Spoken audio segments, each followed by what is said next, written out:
What up? What up? You know how we roll every Wednesday, 7:30 p.m. Eastern. We back. We back. What's up, yo? Welcome to the Boys Club. You know what it is. Every Wednesday, 7:30 p.m. Eastern, the realest relationship conversation on the internet. It's your boy Rich Dallas, Sean Prez. We're gonna get it started immediately. No games to play. Um, it's gonna be a great night. What's up, New York? I'm in Dallas. Texas. What's good, everybody? How's everybody doing out there? Y'all good?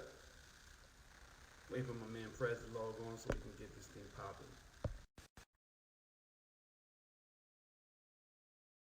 Tonight, man, it's gonna be a good night. I have Waterbury. What up? I have confidence that tonight is gonna be a great night, man. I'm looking forward to it. It's my man Prez. Look at him. Look at him with that good lighting and all that. Rich Dollars, what up, son? What's up, my guy? Your boy is tired. I'm exhausted, man. My sleeping has been disgusting. Why? Working hard, or you just? Nah, I just never sleep good. I never sleep good, and it's getting worse. Uh-oh. Yeah, so it's definitely getting worse. Before we get started, shout out to Kia Jeffries joining the room. Shout out to Kia, I see you down there. Shout out to everybody who has been rocking with us from day one. Antoinette, SB, who else we got? It's so many of them at this point. Antoinette in the room. Antoinette, what's up? Shout out to your girl Antoinette, man. I know she's been going through some rough times. I get the DMs, Antoinette. I know you might not think it's me, but I get them all. Okay, real quick, y'all. Rich, did you do the intro, or should I just get busy with it? I did it. Okay, wonderful. So, welcome to the Boys Club. You know, God willing, this week, Instagram is behaving, and you know, the signal is gonna be right, and we're gonna have a dope show as always. So, everybody, welcome to Wednesday night, 7:30 p.m. Eastern Standard Time, 4:30 p.m. Pacific Time. Rich Dallas, Sean Prez. We are the Boys Club. All right, Richie D, where do we start? Let's go. You know, I got a long list of questions because we haven't been able to get a lot of stuff covered over the weeks. But I want to start here. How can a woman tell if a man is not physically attracted to her anymore? You're in a relationship, but things just ain't what they used to be. How can she tell? I'm not saying that he don't love her no more. He might legitimately still love her. But how can she tell if he's not attracted to her anymore? I think, honestly, body language tells it all. Like, if you're used to being with somebody who's touchy-feely and wants to be around you and touch you and hold your hand, and when y'all together or out in public, he wants to show you the PDA, or y'all are home and he wants to like just be up under you and snuggle and cuddle. And if that has been his normal, I guess, course of action for your relationship, and then he starts to just want to be by himself, watching the game, give me my space. Like, you can start to tell that there's something going on. There's something going on. You know what I'm saying? Because people don't change that. Like, I'm not saying he's supposed to be all up your butthole every single day. But if this is who he is and this is who he has been, and you can honestly see the difference in him, then you can start to understand that there's a change going on. You know what I mean? Even at night, if it's like less sex, and you could just tell by his actions, his emotions, and everything. You can just, if you're self-aware, pay attention to the red flags, you know what's going on. You know what's going on. Yo, you brought up less sex. Is that a real telltale sign, do you think, Rich? Like if your man is not hitting it the way he used to at the frequency he used to hit it, should a woman look and be like, yo, like homeboy just ain't attracted to me the way he used to be? Okay. What I will say about sex is that this goes to this. Now we're about to divvy into the whole cheating thing and all of the nonsense. Men love something new. You have to be able to reinvent yourself as a woman. He can still love you. He can still want to be with you. He can still love the water you bathe in. But if you're not reinventing yourself in the bedroom, and it's the same old 1-2 step every single time, at some point that gets old and played. That he wants something new. So that doesn't mean that he doesn't love you. It doesn't mean that he doesn't want to be with you. It just means that this is getting to be something that is the rigmarole. It's the regular 1-2 step that y'all do every single time. There's nothing new. There's nothing new improved. There's nothing that's going to excite him. And after time, after time, the shit just gets to be old. That doesn't mean that man doesn't love you. It just means that man is starting to get bored with what y'all are doing every single day. And y'all need to reinvent this shit and do it and make it new and refreshing and fresh. Okay, I could argue with you and just say, yo, you just said something that has nothing to do with being a physical, and I'm talking straight physically attractive. I could just be like, yo, you've been together too long and it's not fresh and it's not new, but I'm still physically attracted to you. Is it one and the same to you? Yeah, because a physical attraction to me means I'm stimulated. I'm stimulated by who you are, that you could walk around the house and I'll be like, damn, that's mine. That she fine. I just, come here, girl. You know what I'm saying? You get that whole feeling in you. But if it's not new and refreshing, I could still feel like I love you, but it's the same thing. It's the same kind of feeling, stimulated and new and fresh is synonymous with physical attraction. Because in order for you to be able to really be physically attracted to somebody, it has to be a mindset. You have to look at them and say, this is what I want to be with. And if you're bored, you can acknowledge that your girl look good, but if you are not stimulated, it takes away from everything. It takes away from the whole shit. So no matter what, you know what I'm saying? No matter if she got her hair done or whatever the case may be, if you are feeling like it's the same 1-2 step, it takes away from it. That's why I'm gonna keep it 100. That's why a dude will go out and fuck a girl that he'll come back home and be like, yo, love, I don't even like her. I don't even know why I did that shit. You know why you did that shit, nigga? Because it was new. It was fresh.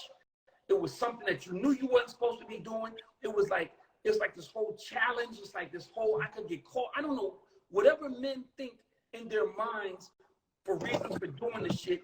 But after they're done and they're caught, they look at it and be like, I did not even feel that for her. I didn't even want her. I hate that I'm even here right now dealing with this shit, because that wasn't even nothing that I would want to do multiple times. But in that moment, she got you. And it was because you wanted something new or something fresh. It was something that you hadn't been down that road before. And that's what men be wanting. Honestly, that's what men be wanting. That's why women have to reinvent themselves. Even before I give my thoughts, what does reinvent mean to you? What does that mean exactly? Reinvent means that we're together. I love you. I'm attracted to you. And we're in a process. We're doing the same things over and over again. I come home, you cook. I cook, whatever the case may be. We go to bed at night. We lay up. We watch Law and Order. Next thing you know, we having sex. I hit it from behind. We do a missionary, whatever the case may be. We roll over. We snuggle for 5 minutes. You go to the bathroom. We go to sleep. That gets monotonous after a while. After a while, it's like, yo, this gets monotonous. This is a routine. This becomes a routine, and any routine becomes work. So if you don't reinvent yourself and you don't be like, yo, baby, let's go on the balcony. I think the neighbors are up. You know what I'm saying? It's just little shit. It's just little shit. I think the neighbors are up. I see a light over there. Let's go fuck on the balcony. Maybe they see us. Or let's, you incorporate some liquor. Now you get a couple of drinks and you lay up and y'all have conversation. Whatever stimulates you. Just don't fall victim to doing the same thing over and over again, because anything you do over and over again becomes a job. And nobody wants to be a job. And it's the same thing with women, because I'll be talking about men, but at the same time, a woman is like, yo, this nigga's gonna lay on top of me. He's gonna pump 52 times. Yo, for real. He's gonna pump 52 times. He's gonna get up. He's gonna bend me over. He's gonna smack my ass 3 times. He's gonna kiss on my neck, and he's gonna put it in from behind. And we're gonna do this and we're gonna do that. And then at the end of the day, I'm like, all right, nigga. And I'm looking at you like, yo, are you done yet? Are you done yet? Women, men, it's the same principle. If you don't change it up, make it new, make it fresh, make it something that you haven't done before, change up this monotonous rigmarole, it will become a job, and you two will get sick of each other, and niggas will step outside of this relationship, not because they don't love you, but because y'all are doing the same bullshit every single night, and it's fucking, it becomes a damn habit. It becomes habitual, monotonous bullshit. Okay, good insight. Definitely good insight. For anybody who's just joining us, I know a lot of people join us a little later. Rich and I are talking, a question that I'm sure a lot of women have. How can I tell when my man is not physically attracted to me anymore? Not that he doesn't love you anymore, but he's just physically not into you anymore. And Rich, I had to get this some real thought. Here's the deal, right? I forgot how you opened up your answer, but you said it right. But it comes down to you got to be able to read the signs. Like, ladies, just you know your man. You do. If you've been with anybody for any length of time, you know your man. Just like men, we know our women. We know how you move, but a woman, they are way more intuitive than we are, and they pick up on stuff even sometimes before we even figure it out ourselves. We might be going through something, and they pick up like something's off with him. Like let me keep a close eye on him. And you might not even realize I've been feeling a certain way. But truth be told, I mean, it's, look, let's not be naive, ladies. If your man is every woman he follows on his social media, like, go to his social media. And I don't care if he's not cheating. Let's say y'all got the best relationship on planet Earth. He ain't cheating. And you go through his social media, and not one girl that he don't know, like the ones he don't know, if not one of them look like you, it's probably a good sign that he just ain't attracted to you no more. Like truth be told, you can take it for what it is, but if you go through this man's social media and he is liking, like literally liking, like,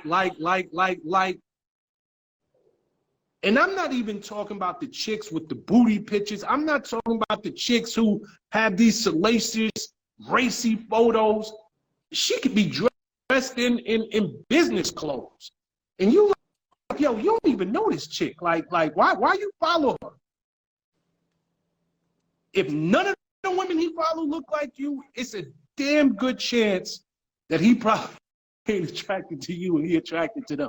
That's real talk. Secondly, even as I was, giving this some thought, man, and especially for people who got a little bit of time in, and again, I'm not even talking about dudes who's cheating. Real talk, Rich. I'm talking about dudes who haven't crossed over. They ain't going outside of their relationship. When a dude is and you can tell me if I'm wrong on this one, but when he's not excited to bring you anywhere anymore, he will only bring you to environments where people know y'all two are together. And wherever he know that there's going to be a new crop of people, men or women, men and women, but he don't want to bring you, it's probably because nigga just ain't proud to have you on his arm no more. Like he just ain't. I hate to put it that way, but that's real. Like a nigga got to introduce, yo, this is my girl, this is my wife, and he don't feel that sense of pride. He gonna stop bringing you places where he know he gotta make that introduction. If your man going to the gym and he encouraging you to, start buying workout clothes, you ain't going with him, and he's actually encouraging you, that is a telltale sign. Yo, you done put on a few pounds. I like I'm gonna lead by example. I am. I'm not even gonna put you down, but I'm encouraging you. Like, let's go to the gym together. Let's start walking. Let's get out. We need to get some exercise. That is code for you getting big in the waist. Like you putting on a few. And I want that old thing back. I want that thing I used. And here's another thing, Rich. And you could tell me if I'm wrong, but I mean, women love sweets. Like they love their chocolates, this, that, and the third. Your niggas start getting pissed off when you picking up a chocolate bar. You got them little kisses. You got he pissed. Like his attitude immediately changed whenever you putting something in your mouth. It's like the signs be there. Like he's like, yo, you gotta stop eating. Like you gotta slim it down some. And he might still love you, be in love with you, but I'm talking strictly physical attraction. You got to pull back, and you got to read the signs, and you got to understand, like, yo, you know what? My man is trying to tell me something in the nicest way without hurting my feelings. Now, this is something, and I'll leave it here, Rich. I'll give it back to you. But it's something women need to listen to, because it's as real as I could put it. We always say on this show, y'all know it ain't like we saying nothing new. Men, we're physical creatures. We are. How a man got you is a direct indication. If your man was hitting it every 5 minutes when he got you, like he was all over you. If you came into the relationship weighing 500 pounds, that's what he likes. Now, granted, if you got to get surgery, you got to, it ain't healthy, that's one thing. But if a man is all over you, and all of a sudden y'all deep into your relationship and you don't look like the person he met, years later, 6 months later, after you get comfortable, I got my man, I can almost guarantee you in his head, he ain't as attracted to you as he once was. Because men, I don't care how they get you. You can be in the worst shape. That's just what he likes. Some men like bigger women. You know what I'm saying? Every woman ain't supposed to be, a size 2. That ain't what. But now you know, you became a size 2, but you met him when you was a size 14. For him, he's like, yo, like I can't help what I liked. And you basically, you are not what, you ain't what I signed up for, unless it's for health reasons. But those are just some of the telltale signs that I think, you know, like if you wanna understand if your man is still into you like that, physically, you should pay attention to the signs, because the signs is always there. They always there. And what happens is people get comfortable, and even though you know the signs is there, you ignore them because you so comfortable in your ways. You so comfortable with this nigga. He's so comfortable with you. It is your job as a woman or as a man to, now there's gonna be normal attrition, right? Like life happens, right? Like niggas ain't the same person. If you met at 18 and y'all together at 50, you ain't gonna be the same people. But the job is to age as gracefully and with each other as possible. I'm not trying to be in the gym every day to maintain something for you where you totally disregard me. That's not fair to me. It's not fair to this relationship that you feel like because we're in a good place and I actually love you and you love me, that you like, yo, fuck everything else. Love conquers all. Bullshit. That's bullshit. If I'm in the gym every day, it's because I'm trying to look good for you. I'm trying to maintain. I'm trying to be as close to that 25-year-old guy that you met 15 years ago as I can be. Life happens. You're not going to be that person 15 years from now.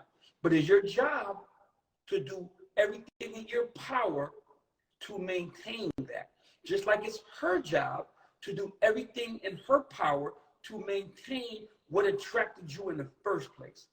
If I met you at 120, what the fuck make you think I want you at 220? If I wanted you at 220, I would have met you at 220. And there's not enough age or attrition in the world that's going to make me be like, oh, well, we getting old. That 100 pounds is okay with me. Fuck out of here. It's not okay. It's not okay. It's y'all's job is to do what's best for each other and try to maintain the semblance of how you came into this shit. And that's the real. And now people hit me talking about, yes, it does. Love does not conquer all. You think that shit if you want to. You're going to be alone and old. Yo, Rich, stop reading them damn comments, man. The comments are about to be crazy. But you said some real talk, man. Huh? No, you said some real talk. It's truth, man. It really is truth. I don't even think it's a bad thing.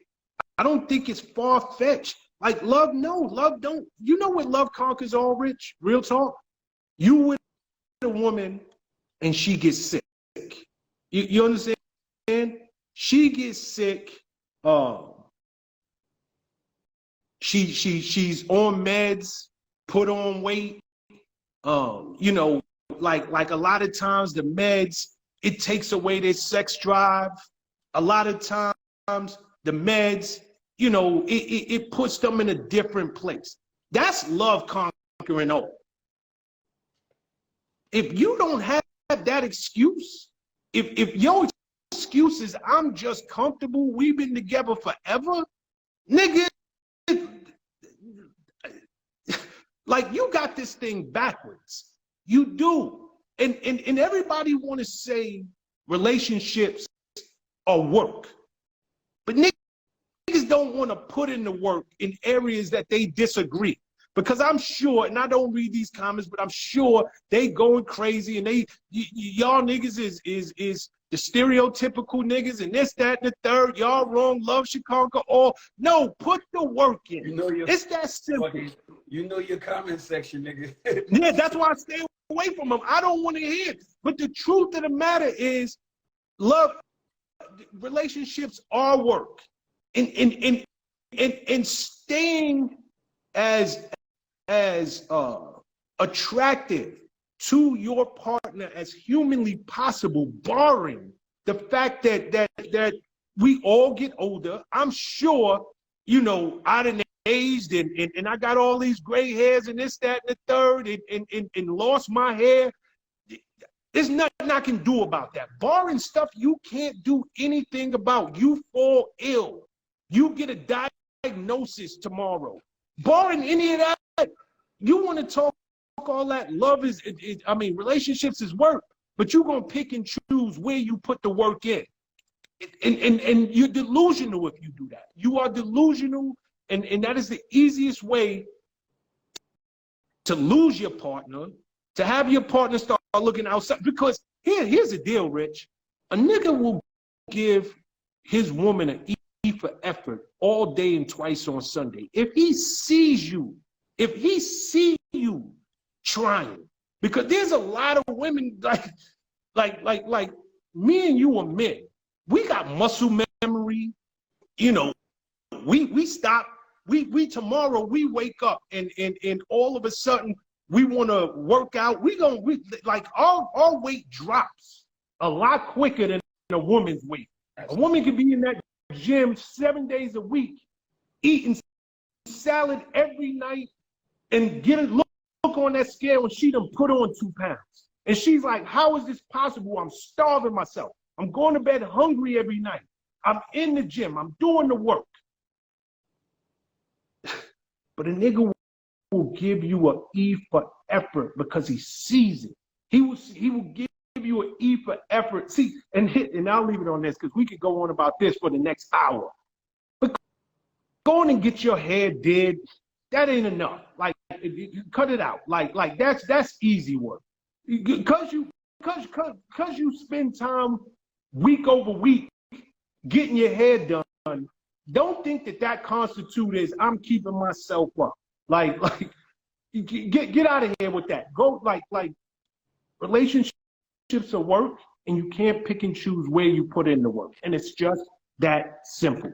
And take what we're saying with love and respect as we always give it to you, but I promise you, this is how men think. That's just truth.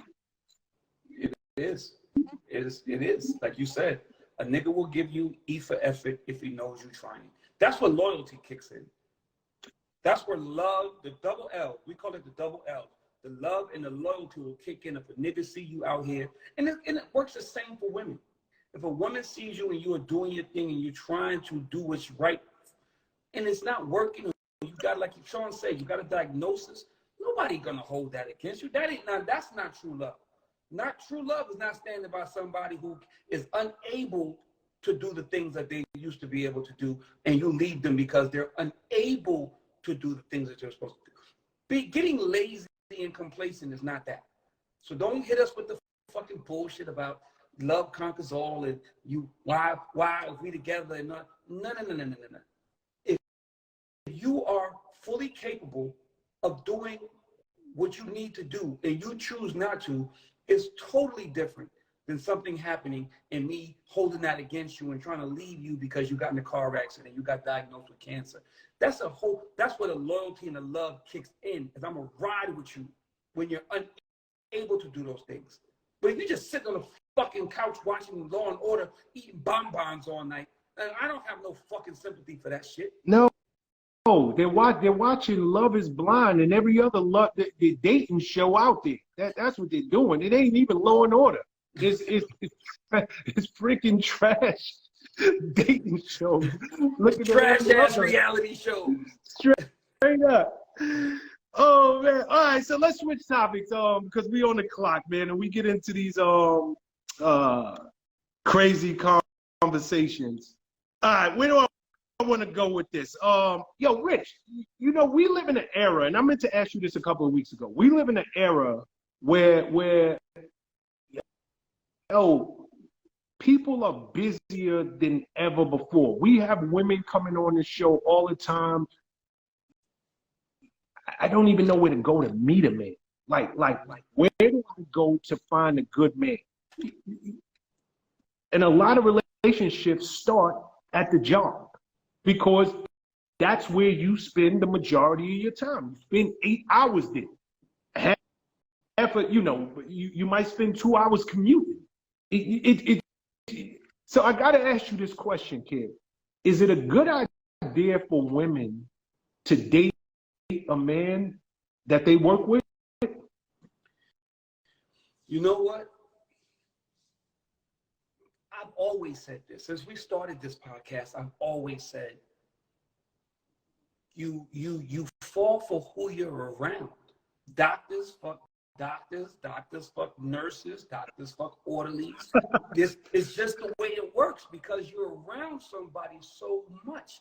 But I'm gonna keep it 100, Sean. It's scary today.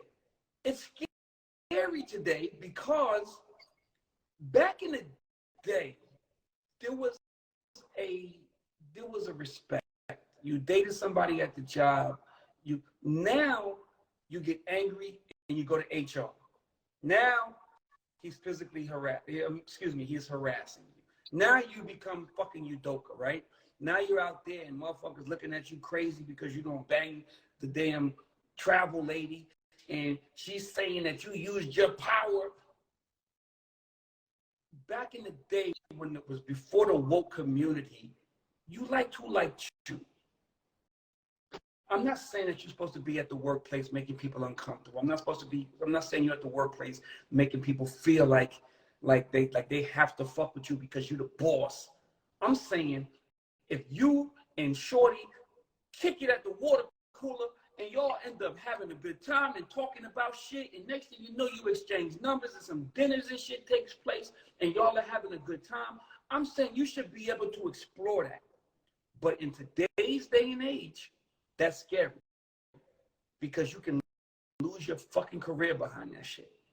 You can lose your career behind the argument. So I guess the answer to the question is, should you date somebody at the workplace? We say vet all the time. We say make sure you understand who that person is all the time before you get involved with them. Even more so now in the workplace because you might think this person is somebody, and when they get angry or something happens, you can lose your career behind that shit.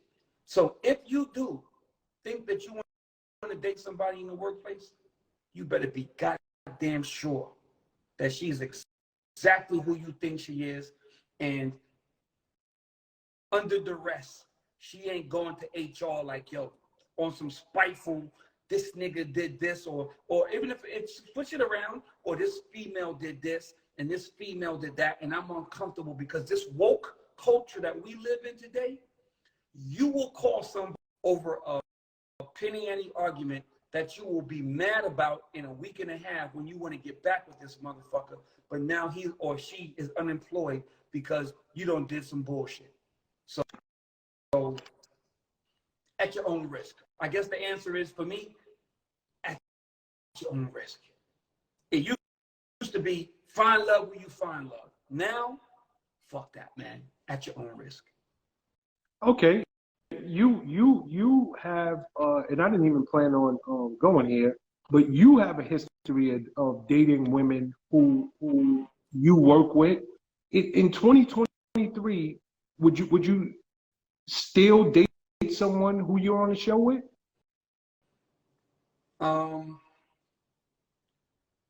So it's a little bit different because the show wants to. That's the premise of the show. It's part of the show. They want to involve the personal life. Like, it can't just be like when you do these shows, it can't just be a commercial for your business life. Like, me and Sean can't come on this show and just do straight PMI. They're going to want to know what Sean does when PMI is over and what Richie does when we go home. And they're going to want to see your home life. And they're going to want to, because that's actually where the drama's at a lot of the time, right? The drama lies within the confines of the house. The woman, the man, the dynamic between the two. Me and you could have arguments about work all day long, and Power Moves Inc. will be the center of it, and nobody's going to care because there's no stakes in that. There's no stakes in that. There's stakes in a relationship and going home and maybe losing your wife, or maybe having a beef with your wife and she goes off and fucks with somebody else. So as far as the reality world is concerned, they want to see it all. Now, in a 9-to-5 perspective, where you don't have anything to gain from the drama of you and your wife, you actually get more scenes if you and your wife break up, in my world. You actually become a bigger star if you and your wife are arguing all day, every day, AKA Chrisean Rock and Blueface. Correct. They have literally made a career thus far of arguing and fighting and doing everything that they're doing for social media, for the blog, for whatever. In real life, in a 9-to-5 situation, it's a lot different, because that toxicity is not going to work the same way in the workplace. You bring that toxic behavior to the workplace, then you're going to get fired. You're going to be relieved. People are not going to allow you to bring that to the workplace. In a regular 9-to-5 job where you are now fucking with the office anatomy, you are now fucking with the office energy, they are going to eliminate you. And that's what happens. So in my world, the more the merrier. The worst relationships, and this is why they often say that the people who run my world are the devil. Because in my world, the more of a train wreck you live, the more popular you become, the more money you get, the more scenes you get. But in the real world, the real world's not tolerating that at IBM or Arista or Universal or any of these record labels or FedEx or any of these places that actually have a human resource department, and they're not allowing you to bring that toxicity to the workplace because it will fuck up morale and cause all kinds of lawsuits and things like that. See, people are scared of lawsuits. In my world, there's no such thing as a lawsuit. You act like a goddamn fool, unless you're putting hands on somebody, which you ain't got no business doing no matter where you are, but unless you're doing something crazy like that, my world is a train wreck, and everybody wants to watch the train wreck. They want to watch the train wreck because in their day-to-day life, that train wreck does not exist for them. They can't perpetuate that train wreck at work. So they come home and they live vicariously through the train wrecks that they watch at 8 o'clock on Monday nights on Viacom. That's what it happens. And that's the big difference, is that you have issues that you can't act out. So you come home and you see me act the fool, or Mariah or Erica or whoever, any of the girls that I've dated in the past, and you say, oh my God, I can live vicariously through them crazy motherfuckers, because that's what I felt like doing to that bitch today at work. I felt like jumping over the fucking table and smacking the shit out of her, but it's not accepted. It's not accepted. But when you watch what I do, or whoever your favorite reality person is, you be like, oh, okay, yeah, I'm living vicariously.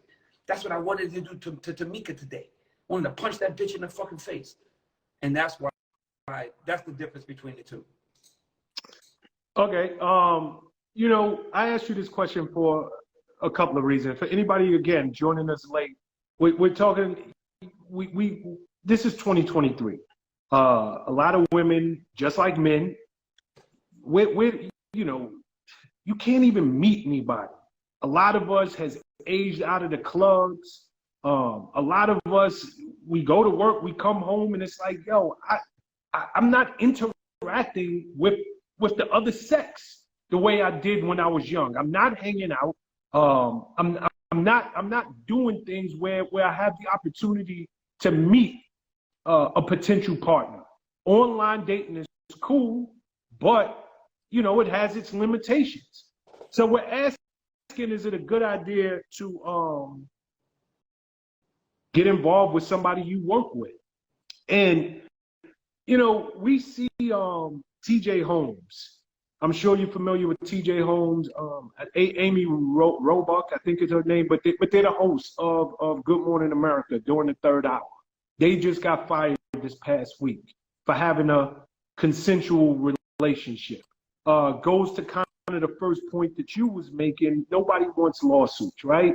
The network is literally willing to get rid of their two anchors who sit at the front desk for being in a consensual relationship.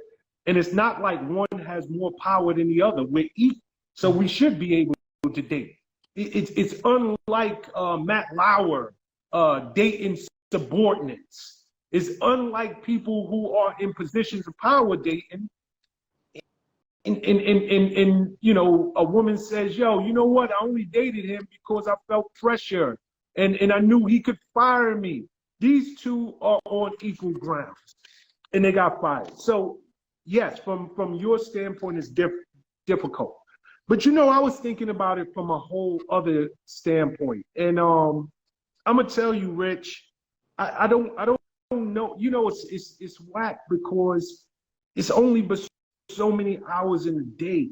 And you know, God willing, if you got kids, you got to come home. If you're a single parent, you got to come home. You got to take care of the kids. You don't have time. Your girlfriends you used to hang out with, now they in relationships. You don't have time. You're not going to the clubs. You're not doing the things. You're not in the places that you used to be in, that you would meet people. But I think it is dangerous for people to date at work, and I'm gonna tell you why. Because what happens if you break up? And there's a huge likelihood that you will break up. Marriages, there's a less than 50% success rate in marriages right now. So dating a person and you got to spend all day with them at the job. If you're no longer together, that is a very weird, difficult position for anybody to be in. Now, here's the deal, Rich. More times than not, a man is going to be the first one to move on. And now you got to watch homeboy doing his 1-2 step with the new chick in your face. But y'all ain't together no more. You can't even say nothing to him. We not together. Everybody at the job knew we used to date, but now they know we don't date no more. So you literally are put in a position where I got a front row seat to you, even if you're not dating somebody at the job. I know you. I know the way you move. I know the way you dress. Now all of a sudden you're dressing like this, where you used to dress like that when you was with me. I know when you get out of here, you're going to see somebody, even if you're not dating somebody at the job. So I just think it's a dangerous position to put yourself in. And then secondly, you know, I can't speak for every man. I'll speak for a lot of men. But niggas need their own time. And whereas dating at the job starts off great, I can only tell you from a man's point of view, a nigga need time for him. And if I got to see you for 8 hours at the job, now we got to come home and I got to spend date night, or now we expected to be a couple. After a while, that gets difficult for a dude. And I'm telling you, I don't keep, like, y'all can start out in love. Y'all can start out and everything is sweet. I can't get enough of you. I wish we worked together more hours. Let's do overtime together and then go home. But men, it's a reason why men have man caves. It's a reason why men go out after work and I just want to be with my boys for a few hours. And a lot of time women don't understand, like they take it personal, and it ain't personal. I don't want to see you every minute of every day. Go ahead. What are you gonna say? I got a question for you. Go ahead. You're absolutely right. You're absolutely right, and I agree with you. So now, the office fling, because everything that you're saying works twofold. You're absolutely right. I do not say that a man doesn't want his own time. A man wants to be alone. at some point in time, you're gonna say, damn, I need this 8 hours was my solace from being at home from you. Now I gotta be at work with you, and then turn around and we fucking sneaking out to the cars together to go to the same location again. This shit gets to be too much. What do we say about the office fling? Because when you're around somebody for that amount of time, you gain an attraction. It could start off so platonic. It could start off so innocent. It could start off as just so friendly. But after a while, you'd be like, damn, shorty dope. What do you do about that? Because you can't help, because we always say you go to a club, you meet a representative. If you work with somebody from 8 to 6 or 8 to 4, whatever the case may be, every day, you're going to see that real person. And there's going to be an attraction to that person at some point. You're going to become attracted to the people that you work with. What do you do then? How does Sean Prez navigate that? Because you're right. It will be overbearing. Being with somebody 24 hours a day is fucking insanity. Okay, so I got to ask you, what perspective are you asking us from? Meaning, if you're in a relationship already, or you just saying, is it a good idea to even have an office fling, barring the whole Matt Lauer, TJ Holmes disaster? What aspect are you asking this question? I'm saying Matt Lauer was accused of using his power to fuck bitches. Yep. The TJ Holmes niggas, that's the Good Morning America dude now. Yeah. They're married. So they were no, he's not married to her. He's not married to. She was married. They both were married. They broke up with their spouses. They started dating. So they were on equal playing field. So now I don't know this. Okay, so with that being said, because I wasn't privy to that. I thought that they were both married at the time, and that's why the white girl moved under the bus. No. The white dude, she riding with him. They still together. She riding with him. They still together. Okay. So just in the interest of time, because we don't have a lot of time before we let the callers in, what aspect are you asking that? Because it's a damn good question. What aspect are you asking? From, I guess it would be from the TJ Holmes perspective, from the white boy, from the black dude and the white girl. I guess it's from their perspective, because Matt Lauer was looked at as a fucking as a predator. Mm-hmm. These two were. How can you be mad? Okay, let me ask you a question to help you out. Let me ask you a question. Are you saying, is it a good idea to have an office fling if you are already in a relationship, or if both of y'all are free and clear? If both of y'all are free and clear. Okay, in 2023, it is dangerous to have an office fling at any level. TJ Holmes and Amy Robach, they just showed us that they are equal. They have the same titles. They are literally in equal positions. So I would say it's a dangerous thing to have a relationship on the job. You are taking your career into your own hands at that point. It's dangerous. And there are no secrets. Fight the urge. Fight the urge. Absolutely. But if this was 10, 20 years ago, let's keep it 100. Everybody was smashed. Everybody was smashed. That's all I wanted to get to. Okay, yeah. But that's why I was saying, what are we talking? If you was in a relationship, then it was always a bad idea to cheat with somebody at the job. But if both of y'all are on equal terms, come on, man, you with this person all day, every day. They know you sometimes in ways that your wife might not even know. Like truth be told. So I wouldn't recommend it in 2023 because it could be a lawsuit.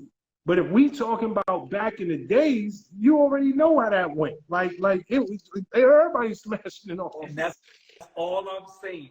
Back in the day, there was so much inner office fucking going on, but it's a different day now. No, it's a completely different day. I hate it here. I would not do it on any level. I wouldn't do it on any level. I don't. It's no such thing as keeping a secret. you know, there's no such thing as nobody's gonna find out. You're taking your job into your own hand, and if you like your job, if you enjoy it, fight that urge. Go date somebody at the company next door to yours, but do not date. I wouldn't recommend it. But again, that's 2023. That's not 2012. Okay. Yo, shout out to Street Soldiers and Lisa Evans. They just popped in the room. I just seen them come on in. Shout out to Lisa and Street Soldiers. I know you know. Shout out to Lisa, longtime friend. Lisa, where you been, girl?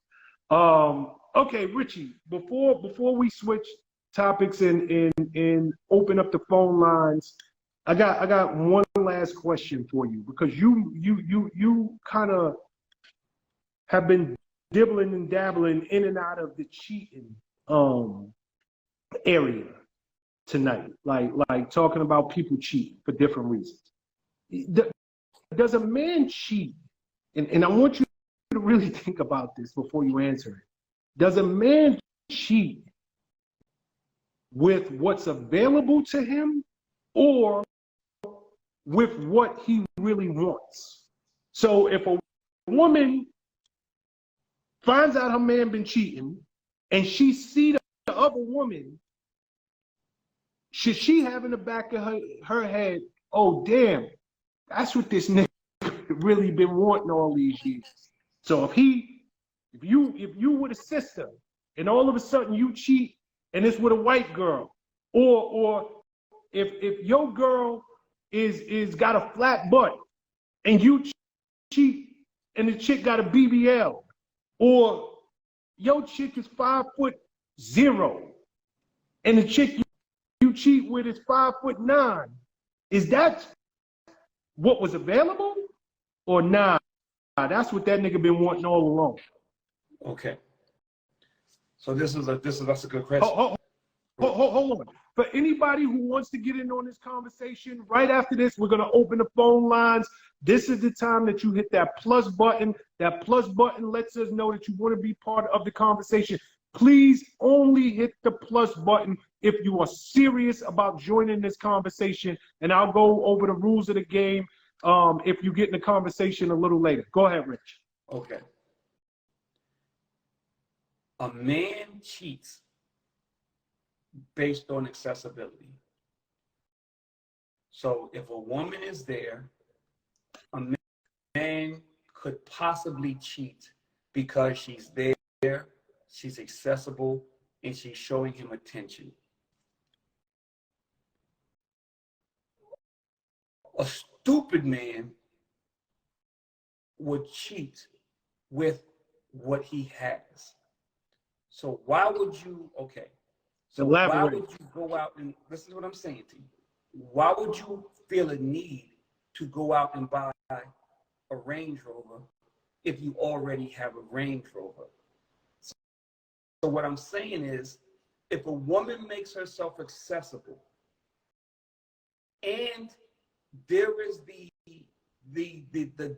difference, there's a difference. Like you said, you got a woman with a flat butt, she got a BBL. You want to try something new. You want to experiment. You want to experiment with things that are accessible to you. And if it's at the fingertips, then I can see why a man would be like, damn, I don't get that. I don't have that. That's something new for me. I'm willing to risk it all, hoping that I don't get caught for that over there.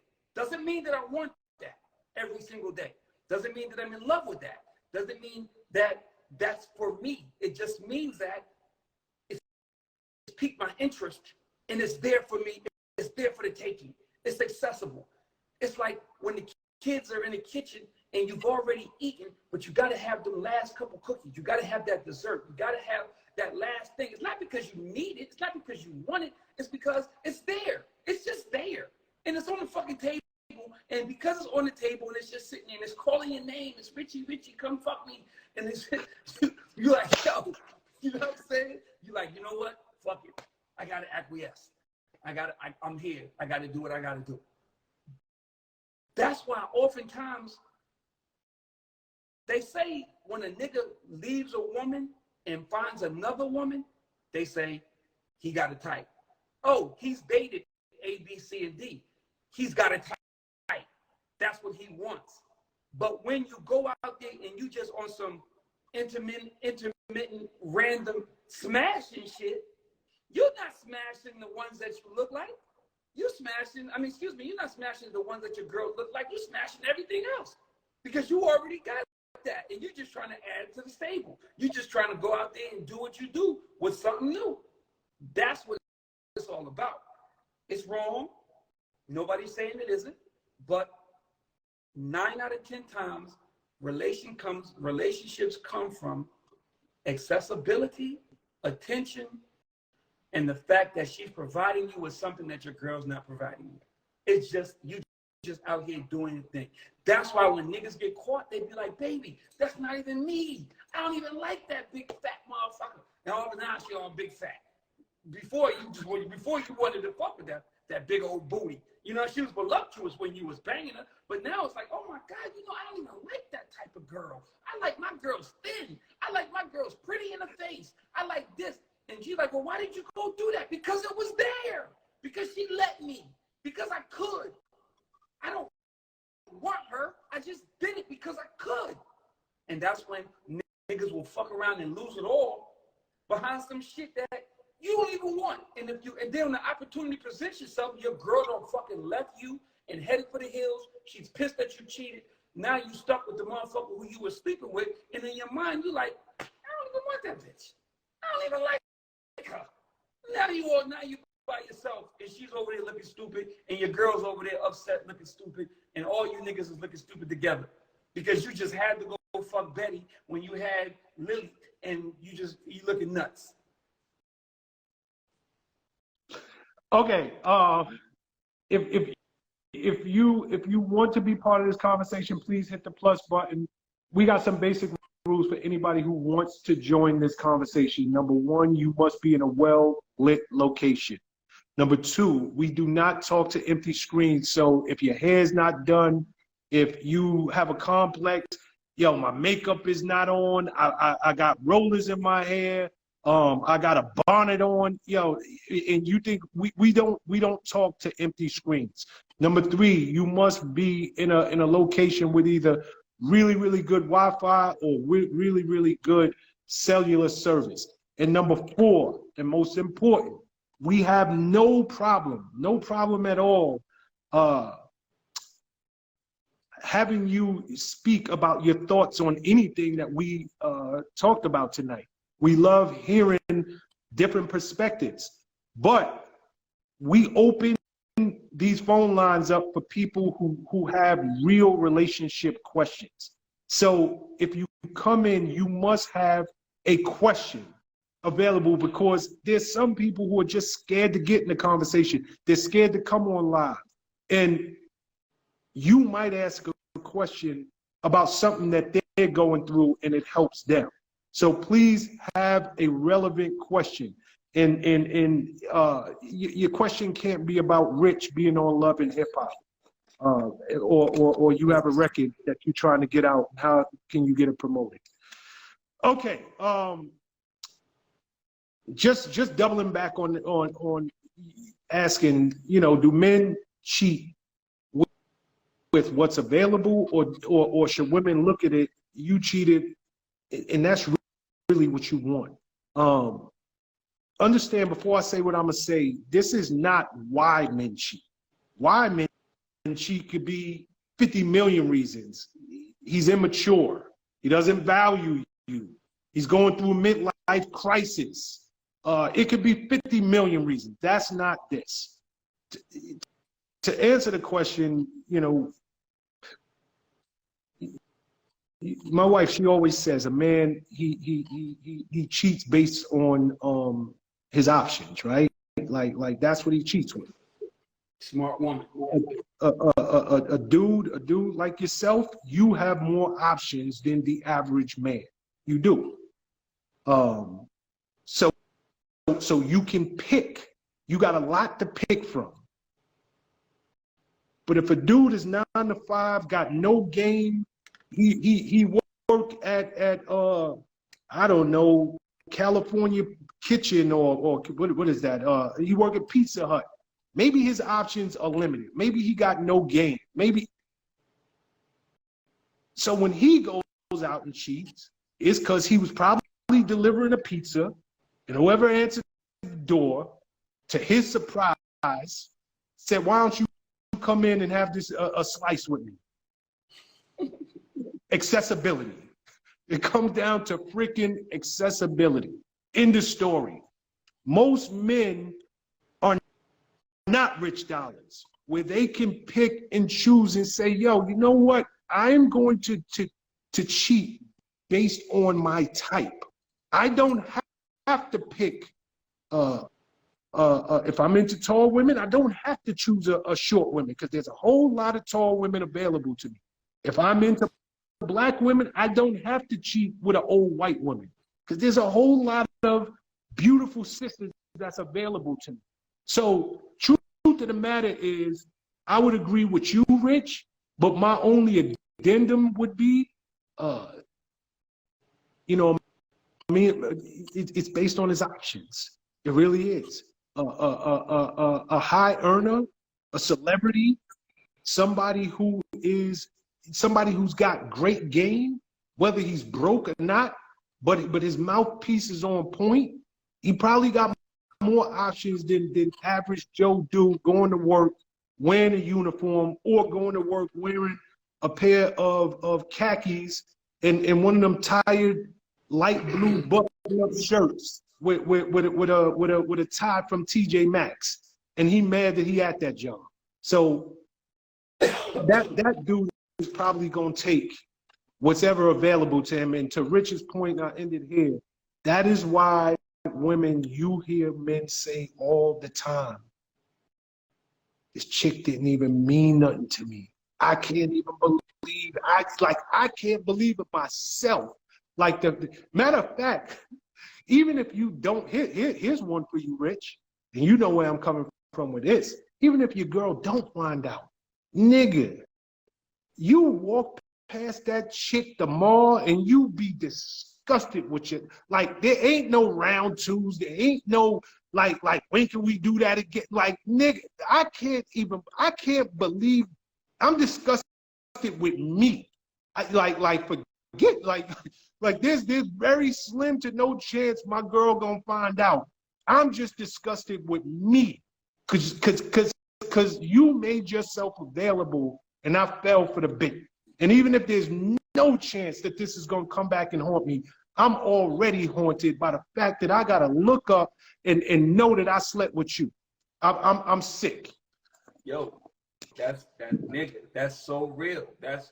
I was getting ready to say how many times. Motherfuckers don't been down that road and look the next day and been disgusted with yourself. Like, yo, what the fuck was I thinking? But that's the worst part of the whole shit. That's the worst part, is when you looking at somebody and you be like, yo, I totally stooped to that level. No, the worst part is when you get caught.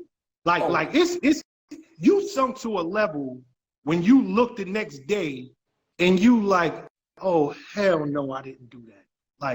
And now she hit me with the text. Hey, she hit me with the text. What's up? Good morning. All of that corny crap, right? You starting to get that and you're disgusted. You like, yo, I can't believe this. So you might be in level 5 of hell. But when you get caught and you already feel like that, you just drop to the basement of hell. You like, oh, like now I got to deal with my girl, my wife. You can't be harder on me than I'm already on myself. Now I'm about to lose everything I love. And this chick, not even that she don't mean nothing to me. I already am disgusted with myself for doing this. And it just make it that much worse that you found out and I'm losing my family behind it. And you know when you feel that, Phil? When you release your nut. Oh, immediately. As soon as you release okay, women, listen to what Rich just said.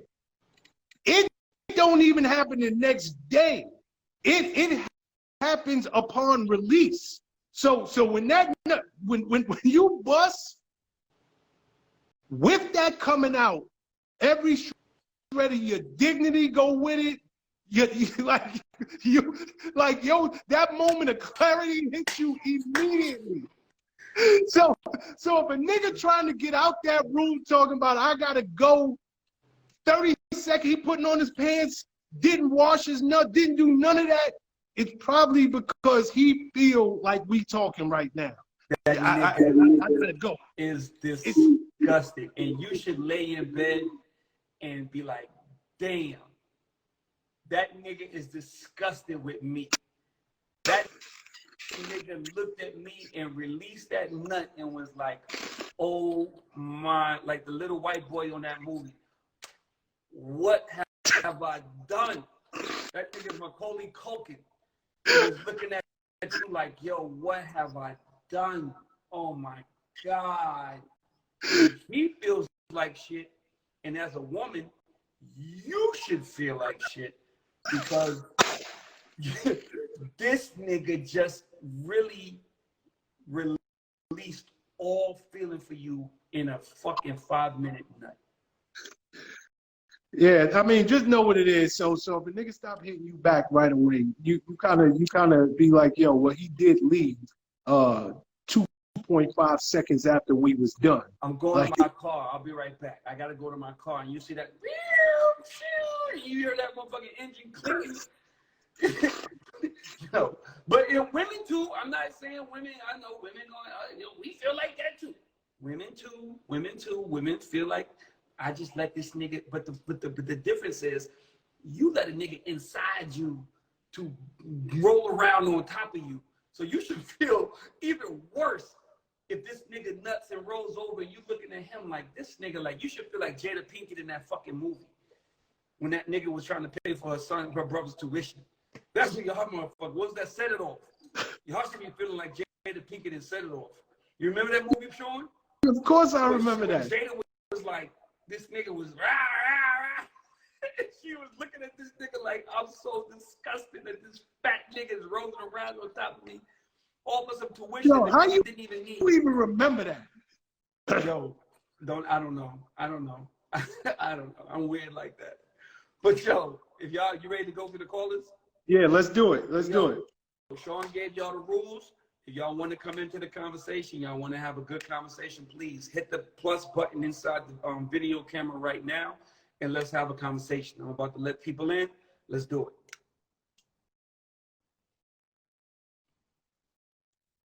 I'm trying to pick people that we haven't had before. Ashley Alston. Ashley Alston.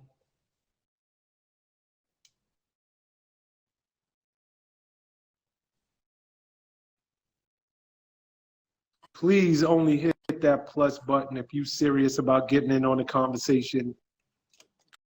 Ashley Alston, are you in the room? I guess I'm guessing no.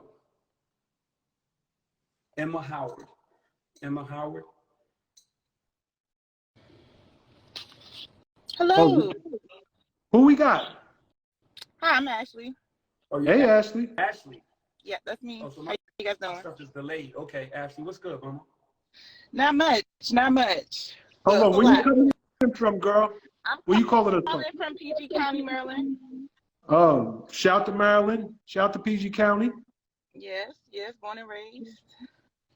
Thank y'all for doing this. This is dope. We've been doing it for about a little bit now. This your first time joining us? Yeah, I actually stumbled across it like by mistake, and Really? yeah, I saw Rich, and I said, let's see what they're talking about. And then you were saying that you guys were accepting questions. I said, I got questions.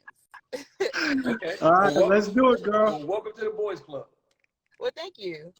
I'm gonna try to be very brief about my question. So the thing is, I've been seeing this guy for about 8 years on and off. It's safe to say that I've been like saving myself for him. It's been a situationship, if you will. He's just been the person that made me feel the most, that's been the most consistent, in my adult life as far as dating goes. We haven't had the best relationship. We are both Sagittarius is 2 days apart. If you know anything about zodiac signs, you don't date your same sign, especially if you're a Sagittarius. You just don't do that. But I'm a risk taker. You know, I'm a passionate person. I took this person on, and it's been a lot of ups and downs over the last 8 years. And the biggest downer, there was a time where we were living together and we had a disagreement. He put me out. I left. And I knew that he was seeing somebody else. So me and my drunken rage at the time, you know, I wanted to go see about the situation and, you know, what was going on, because he wasn't being honest with me. And I just wanted to see for myself. And on my way there to go see about the situation, I got in a car accident. Totaled my car, broke my leg. And this was during the pandemic. This was the beginning of the pandemic. So it's safe to say my life did a complete 360. The type of work that I do, you know, I'm on my feet a lot. So with breaking my leg, it just really changed the dynamic of things, and especially with dating. You know, now I walk with a heavy limp. It's been 3 years. I walk with a heavy limp.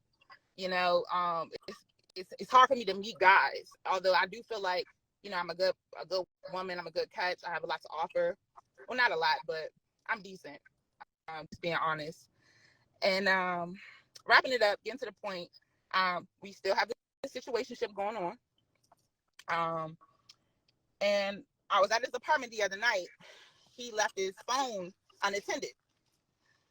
And it's been many times in between where I've noticed his phone being open and I can take advantage, but I lock it. I lock that motherfucker. No, I don't want to see it. I don't want to know. But this particular moment, I was like, let's see what's going on. So I'm scrolling through. I'm seeing things. Like, cool. We're in a situationship, so I'm not really hard on him. You know what I'm saying? But one thing that I saw that really disturbed me was it looks like he ordered a prostitute. So I'm like, okay. So I go to the pictures and I'm looking, and it looks like this prostitute is a trainee. I'm pretty sure it was a transsexual. And the conversation in the text thread that I read, it wasn't very clear. It said it was a picture of the girl, and his response was, "Are you fully functional?" So before I go further, I want to ask you guys, what do you think that means? If you read that text message and you see somebody is conversing with somebody and they say, "Are you fully functional?" and it's a transvestite, what would you think? Sean? That could be a couple of things. I mean, okay, I'm gonna ask you a personal question about did the prostitute ask him that, or did he ask the prostitute? He asked the prostitute that. Okay. It could be a number of things, but my mind immediately goes to STDs. You know, I don't know if the prostitute has herpes and can't and is having an outbreak at that moment. I don't know if the prostitute has something even worse and was down for the count for the moment and sick and on meds and needed to get back function. I don't know, but immediately that's where my mind would go if I read something like that. Okay. Rich, can you think of anything else? If a woman, if it's, I know it's a transsexual, but if it's a man, what does fully functional mean to Rick as a man? Two things for me. Fully functional means, are you fully functioning as a woman? Which means if you're a transgender, have you had your operation? Do you have a vagina? Or are you still fully functioning as a man? Which means this nigga trying to take dick. You know, I should have asked you this earlier, and I'm so sorry. I usually don't presume. I presume that they have been together already. Did you get the sense from the text exchange that this was their first time together? Yes, definitely. There was no Then other. it probably is what Rich said. It probably is what Rich said. There was no This nigga other type. want to know. Straight to the point. He want. If okay, so if you go into a person's phone, let's just break it down, right? Let's just break it down for forever to be broken. If you go into the nigga phone, first of all, I'm disappointed in you because. No, hold on. Let her get to where she's going, Rich. All right. Before, just answer that question for her first. To me, fully functioning 100% is I either think you're right. I think you're right. It's either one or the other. Right. Do you have a penis and are you functioning as a man, or do you have a vagina and are you functioning as a woman? Right. That's what that to me, the first thing I thought would be that. Now go ahead, finish with your story, because I got an earful for you. So my thing was, I wanted to know if, in fact, he is intentionally looking to be intimate with someone that he knows was born a man. How do I look at that as a woman? Now, I know there's certain things. I'm grown. I'm experienced. I've been through a lot of things when it comes to dating. And I know sometimes, like, for example, for cheating, if you're in a relationship, you ask me if I'm going to leave my man that I'm in love with, if he cheats one time. No, I'm not. I will turn a blind eye, you know what I mean, for the person that I love. But this, on top of other things that have been happening and transpiring over the years, is kind of like, whoa, this is a whammy. Now, not to get too graphic, but he's the only person that I've done anal things with, so I'm like, is that because of what you're really into, or are you just a freak, or I'm just really, really confused. Like, so I guess that's my question. If it's somebody that you are, you're fond of, you're loyal to, is that something that I should turn a blind eye to, if he did intentionally try to have intercourse with somebody that was born a man?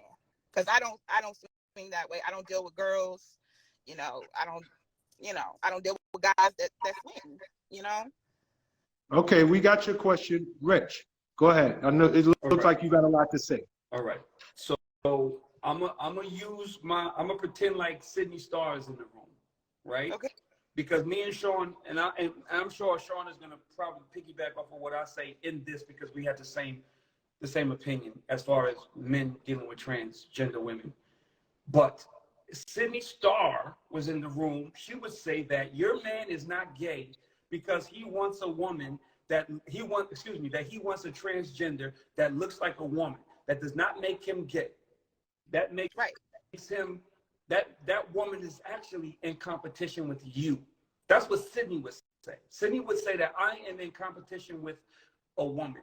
I'm not in competition with a man. I don't look like man. I don't, but the caveat to that for me is, I don't know what he meant by, are you fully functional?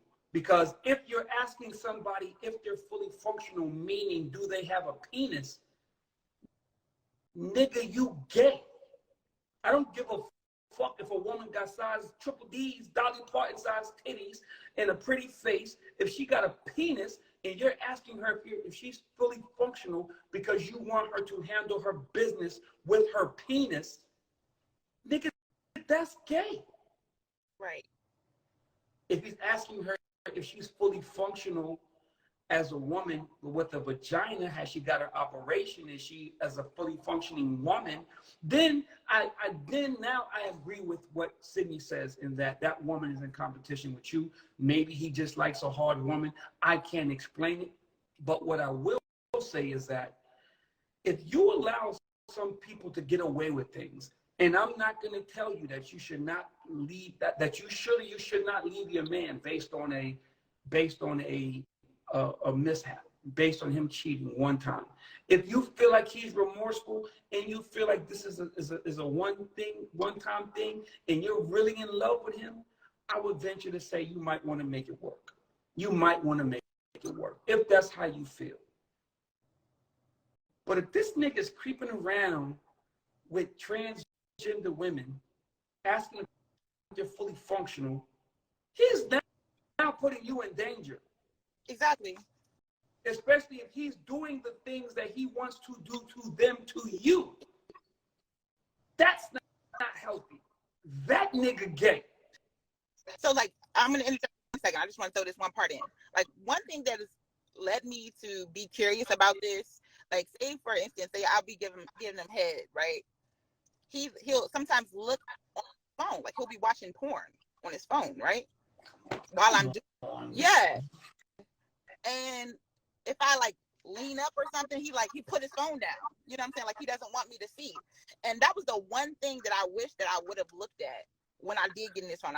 I know you said you're not proud of me. I'm not proud of myself for that. But that's the one thing that I wish I would have looked at was his porn history.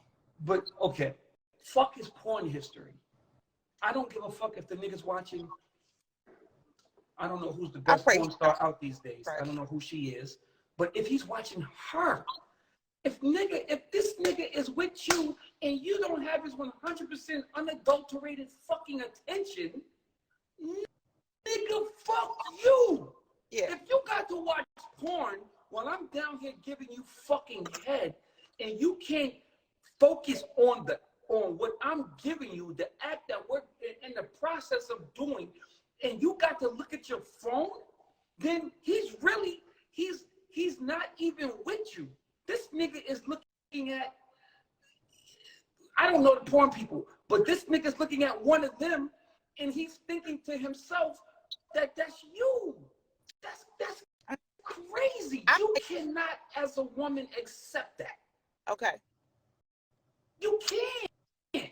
Okay. You can't accept that as a woman. You can't accept no nigga to, just come on, man. Just think about the level of disrespect that is. Now, mind you, the nigga watching gay porn is even fucking crazier. Right. But and I would know either way, for you to allow a nigga to look at his phone and think of himself being someplace else while he is with you, I have to tell you, I'm so disappointed in you. You gotta have more self-esteem than that. You gotta create boundaries. You cannot let a nigga disrespect you in that manner. He will not respect you moving forward. Nigga, I'm knocking your phone out your hand. I'm throwing it in the toilet. We fighting, nigga. We fighting. Ain't no fucking way I'm gonna allow myself to be subjected to that level of disrespect. We fighting, nigga. If I look up and my girl got a phone in her hand and she looking at some mandingo nigga while I'm trying to put in work, that's a fucking problem. Bitch, fuck you. That's a fucking problem. I'm about to throw your phone out the window and we don't have no conversation, no moving forward.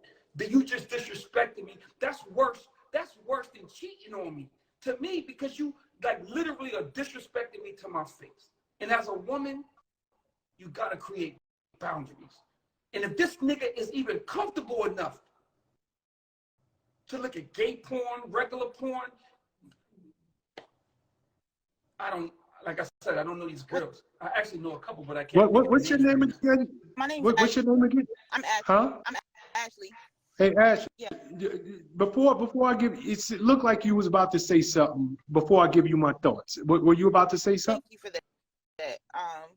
Because I was going to forget if I didn't say it. I was just going to say that let this be a lesson to any of the viewers that's watching, because I didn't set boundaries from the very beginning. I went into our relationship when I was very young and I let him lead, and he wasn't the right person to lead, and I'm learning that now. Like, we went through so much all these years, and me not setting boundaries, I see how I've let things get out of control. So I just wanted to say, to anybody that's listening, stick to your guns, stand on your 10 and set your boundaries, because it's imperative if you want to have a good relationship with somebody, if you want them to respect you. Okay, and Gotta cut you off. thanks for saying that. I got a question for you, even before I give you my thoughts. Okay. Why was it important for you to tell us in the beginning that you walk with a heavy limp? Where does that fit into the conversation? And hold on. Also, how, if you don't mind me asking, how old are you? How long have you been with this guy? And the fourth question is, you mentioned you guys were in a situationship. Why was that important for you to tell us? Well, I am 33. I started dating him when I was maybe 18 years old. I mentioned the fact that I have a heavy limp because in the beginning, before my accident, I like to think that I was saving myself for him. But now, post-accident, it's like I'm settling for him. You know, everybody in my circle, my family, people that know me, they love me. And they're like, yo, you're too fucking dope. You're too awesome to be dealing with this clown, you know? And the way I look at it, I'm like, well, who's gonna want my ass now? You know what I'm saying? I walk with a limp, you know? And it's like, and they're like, oh, that doesn't mean anything. That doesn't mean anything, you know? But I'm like, okay, so if it's two of me, the same exact person, everything is the same. Who do you think who do you think a guy's gonna go after? The one with the limp or the one that don't got one? You know? I know that's like it's a silly example, but I'm just saying, like, No. You answered the question. You answered the question. Okay. Huh? So it's not silly. Was that all the It's not silly at all. So, I agree with some of what Rich said, and I don't agree with other things that Rich said. So here is my thought now that I fully, or I think I understand your situation, right? You know,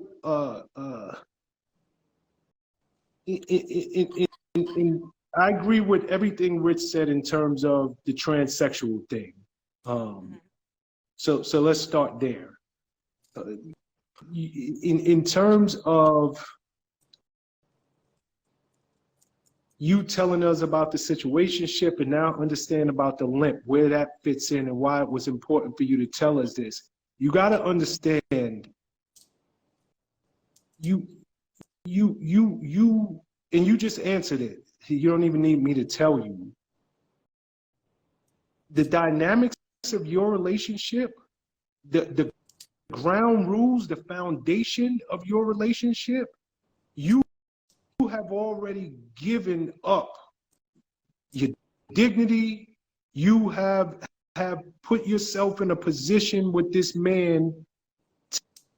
To me, what if he deals with a transsexual, a gay guy, if he deals with I don't know, women from other countries, does it really matter? That you're in a situationship. Let's just start there. I gotta believe you love this man, or you were once in love with this man, and you're trying to get out of love. The deep hole you have dug yourself in with this man, you're trying to find a way out of it. Absolutely. But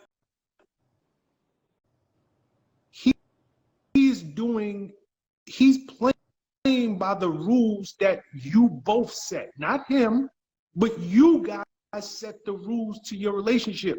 After 8 years, or you said 18 to 33, that's 15 years, ain't it?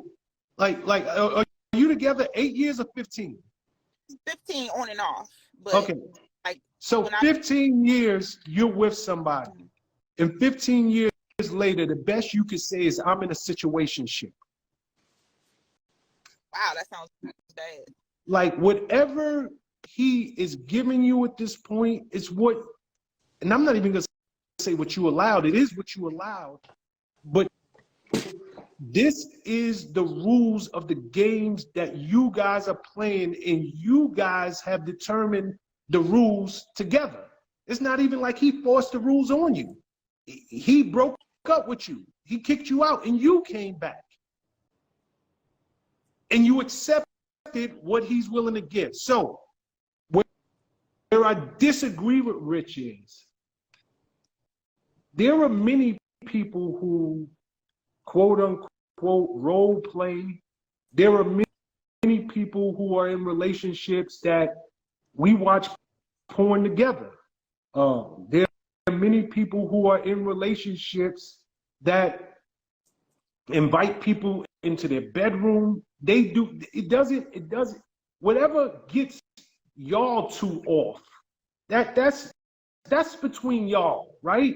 I'm not as upset the fact that he was looking at porn as Rich is. Because truth be told, who am I to tell y'all what y'all can do in y'all bedroom? You are allowing it. The man had his phone. It ain't like he hid it. You condoned it, and it's okay. It's not like you even did nothing wrong. If he wanted you to, I'm allowing him time for his pleasure. okay, you know? okay. That's But whatever it is, I'm not even mad at him for that. I'm just saying this is where I disagree with Richard. I do. Because if it's in the confines of y'all's relationship, so be it. Now, what he's watching on the phone is right in, the only reason it's freaking you out is because now you have found out that he might be into some things that you are questioning or you don't condone, or I can't allow myself to cross this line. I can't allow myself to be with a man who is into men, whether the men they're into think of themselves as women or not. So I would just tell you this. All of what you told us tonight is a moot point, in my opinion. And the reason that it's a moot point, because this is the wrong person for you. And the truth of the matter is, you know it. And I'll give you one better. And this goes to something you really need to listen to. Your limp. You got to get over that. Because men on the other side, that means nothing. It I hear that. means nothing. You're in your own head, and you're not allowing yourself to move forward. You're not allowing yourself to see, yo, I could get any man, because you have this limp, and that's all you can focus on. So now your self-esteem is shot. So now I'm gonna go with the one that I've been with, and I'm gonna subject myself to anything he brings to the table. But I gotta ask you, you're in a situationship, by your own words. Is now that he is sleeping with men, trannies, is he wrong? But he could have been sleeping with 12 other women, and you were willing to accept it? That's the rules of the game that you both have set up, and you were good with it. So you can't now say, okay, well, this is where the line is. Or maybe you can, but you got to be willing to say, I've had enough, and be ready to move on. And lastly, I would just tell you, because I need you to hear this. Any real man, even not even just a real man, if a nigga who just want to smash don't give a crap about your limp. You can limp as long as you can lay down and open and function as a woman. Nobody don't care about that limp. You got to get out of your own head. But that doesn't mean much to me. I'm not just looking to lay down for a man. I'm 33. But no, I just gave you the reverse. I'm saying any real man is not going to care. And then I'm thinking about it. Any not real man ain't gonna care. Nobody cares. You're just in your own head. But Rich, I know you have you were got a lot to say based on what I said, but those are my thoughts though. All right, I'm gonna keep it short and sweet. I agree with Sean to some degree. If you guys had made in agreement and it was okay that he was bringing phones in the room, then you don't have a right to be mad. If that's something that you guys have established within your relationship, you don't have a right to be mad. I agree with that. My issue is that unless y'all just on some freaky shit, which I don't think you are, because you wouldn't have presented it the way you presented it if it was something that you felt like it was okay. I think you're doing it because you have low self-esteem right now, and you're not who you used to be. You feel like you're at a place where you're injured, your leg is fucked up, you feel like you're shelling yourself, and this nigga's out there doing all kinds of wild shit, and you're allowing him to because you don't feel like there's better out there for you. I'm here to tell you there is always better for you out there. There is always better for you out there than for a nigga to disrespect you and for you to allow yourself to be a victim of the disrespect, a hostage to the disrespect, because you don't feel good about yourself, because you don't walk the way you walked before you had your accident. Right. Can I interject? Yeah. This is where me and you are not agreeing. He ain't disrespecting her. Just hear me out. Go ahead, Sean. That is the rules of their relationship that they established, and that's what I'm trying to. The only thing I'm trying to get out. How can you say now she's allowing herself to be disrespected, but is he really disrespecting her if she knows we're not even in a committed relationship? I know what you do out there, but now that you are sleeping with other men, now I got a problem. No, that's not right. Like he. Okay. I know it. I'll change the word then. Okay, please. He's taking advantage of you. Yes. He's taking advantage of your insecurities. He's taking advantage of who you are and who you have become.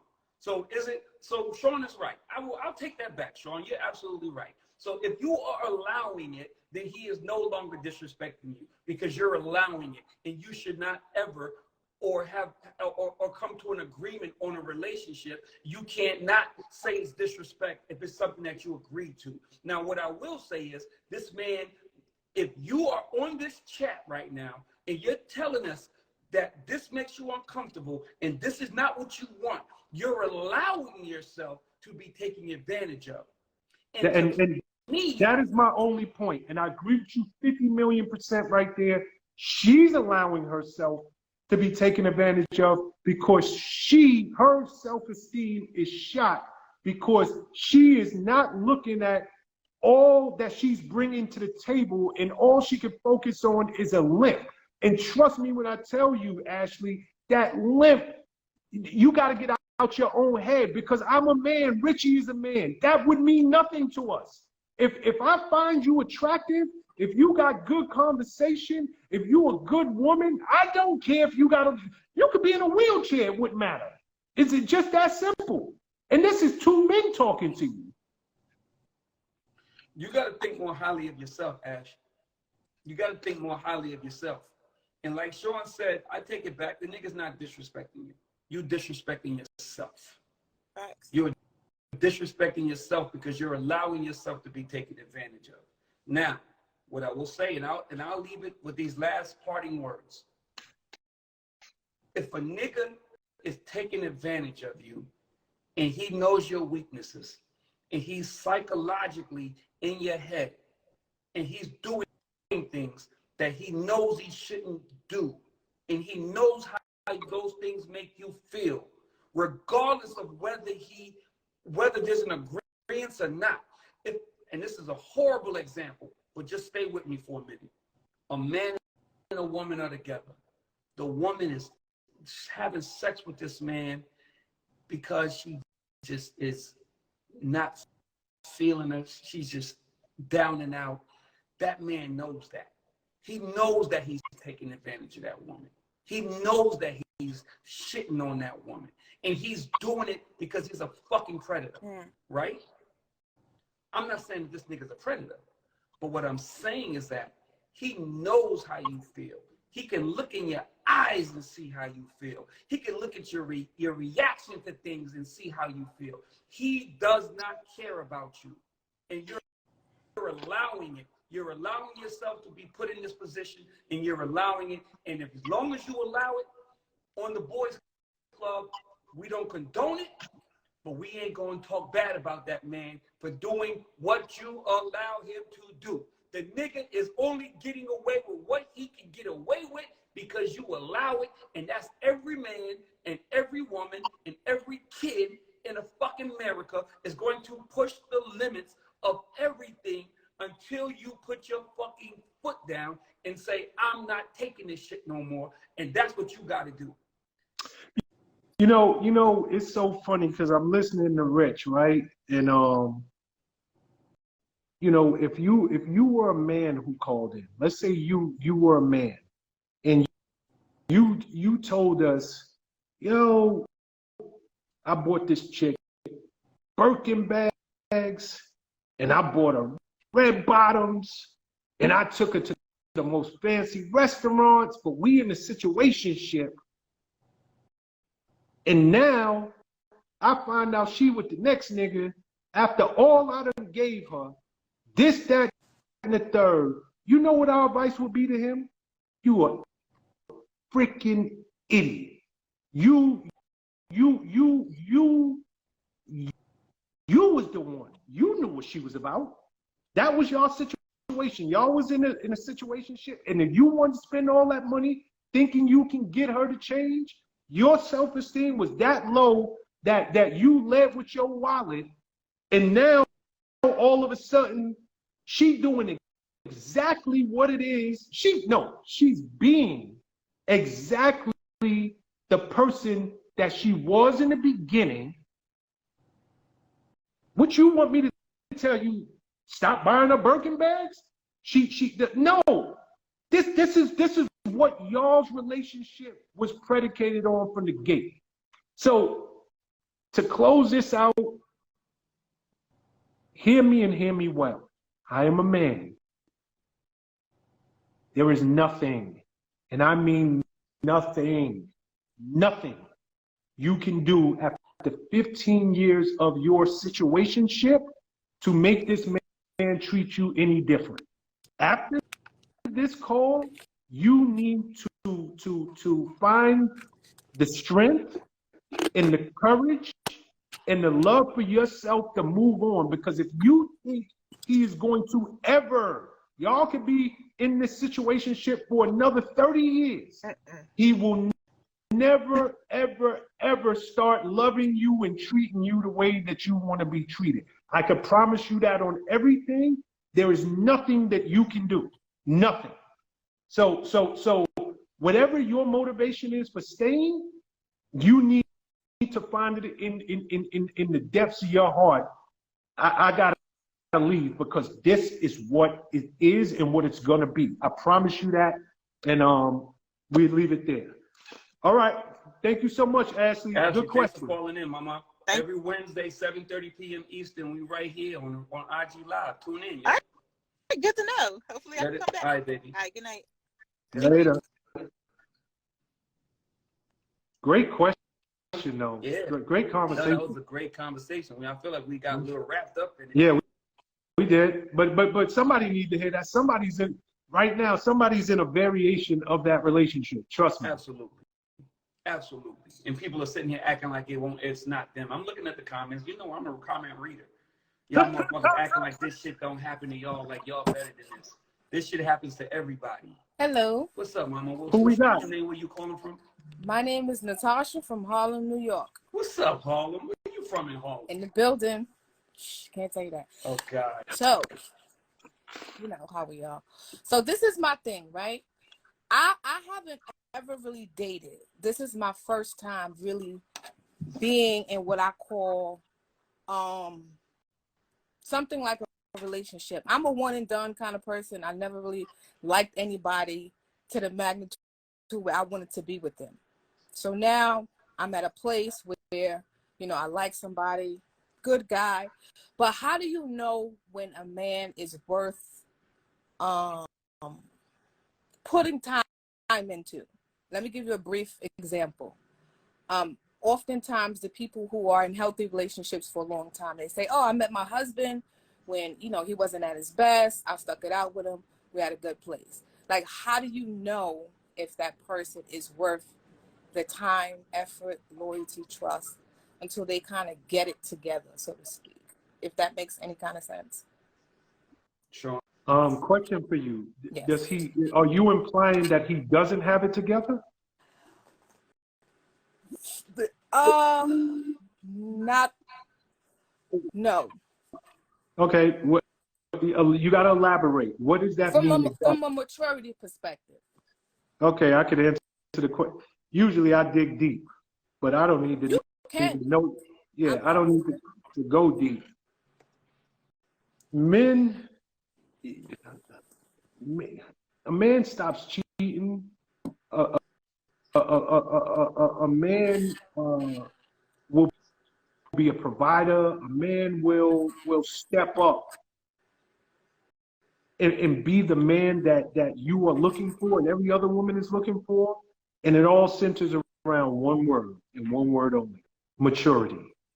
So when you say he lacks maturity, I would dig deep and ask you 50 questions. But if he's lacking in the area of maturity, and you can say this from the onset, I would probably tell you, out of all the years you've been on planet Earth, out of all the men you done dated, out of all of the men that you could have fallen for, this is probably not the right one for you to choose at this point in your life when you're saying, I'm ready to give myself and settle down. Immaturity, it leads to so many things, from cheating to the stress of somebody not being able to pay the bills, to somebody not understanding, I don't know if you have children, but can't relate to a woman who has children, and she's got to spend quality time with her kids, and he's taking it personal because I want to be with. Immaturity is the death. It is, matter of fact, let me rephrase that. It is the nucleus of the atom of every failed, of most, I'm not gonna say every, of most failed relationships. So if you are still in a place where you can opt out, here's a deal. A woman's intuition is almost never wrong. Y'all feel it, you know it, you just don't trust it. And you typically go against that voice inside of you, that feeling that even you can't explain, that's telling you, nah, he ain't the right one. Y'all typically go against it, and you live to regret it. So if your intuition, your woman's intuition is telling you, I need to call in the boys club and ask these niggas about a dude that he seems like he's good, but he ain't got the maturity, I'm telling you, listen to your intuition, listen to yourself, you're not wrong. But see, Richie, I'll throw it over to you. I don't see, this is the thing, I don't really have that guys or that thing when it comes to men. People don't believe, but I don't really have that. That's why I seek, the counsel of men, because I don't know when to say when.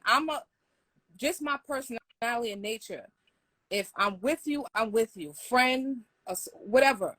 I don't know when that is like, enough is enough. If that makes sense. Like, I'll keep going. Something told you to call in, right? Yeah.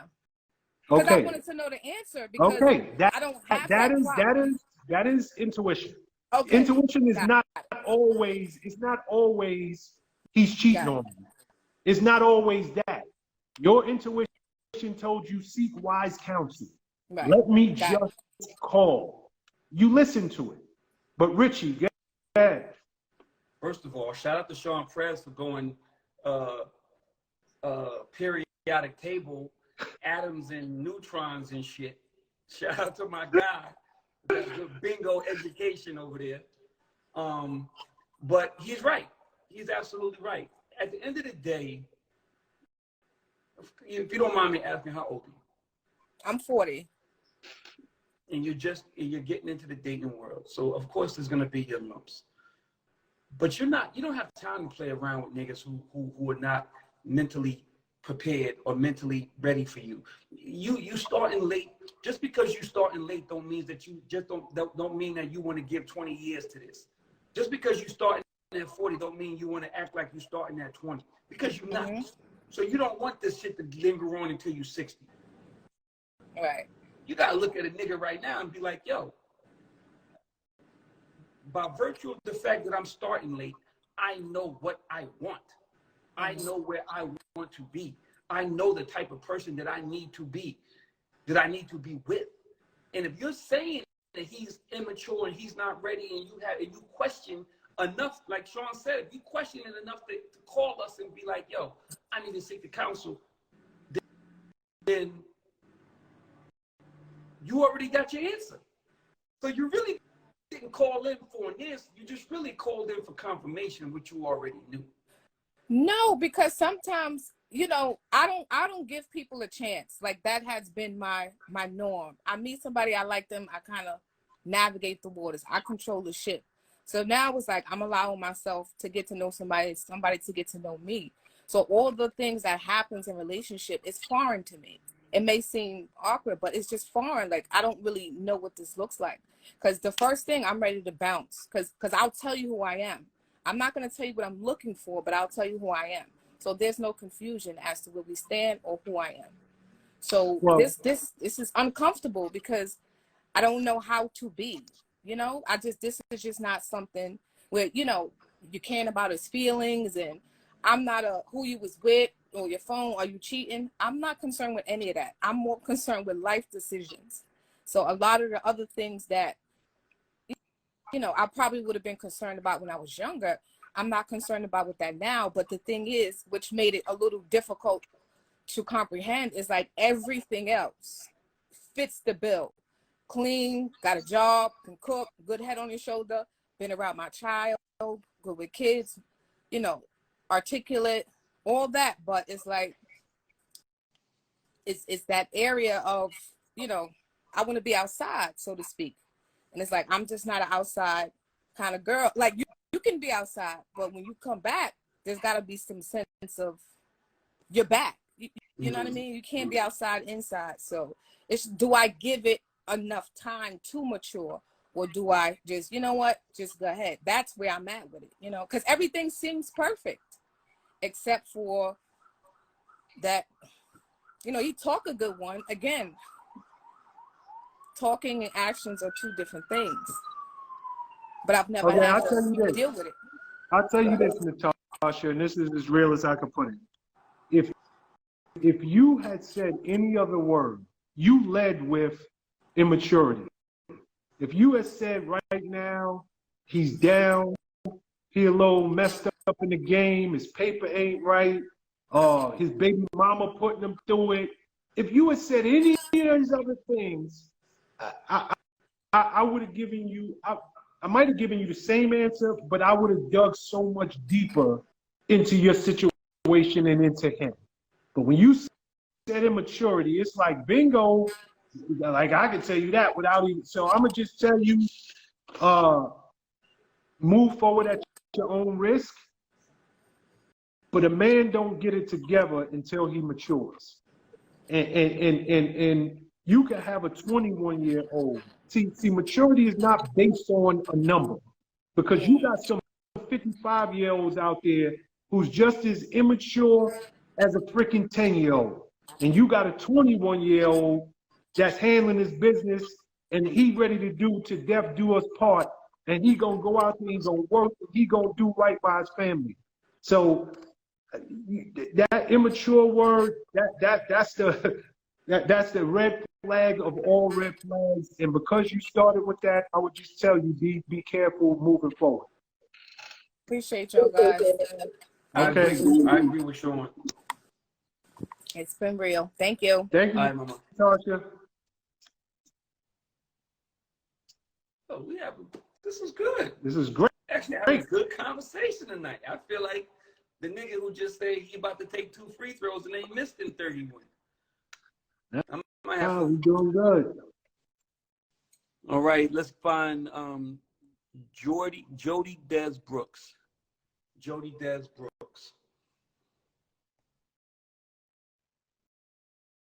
She here? You here, Jody? Jody's in the building. Look at that. Hello. What's up, Jody? How are you?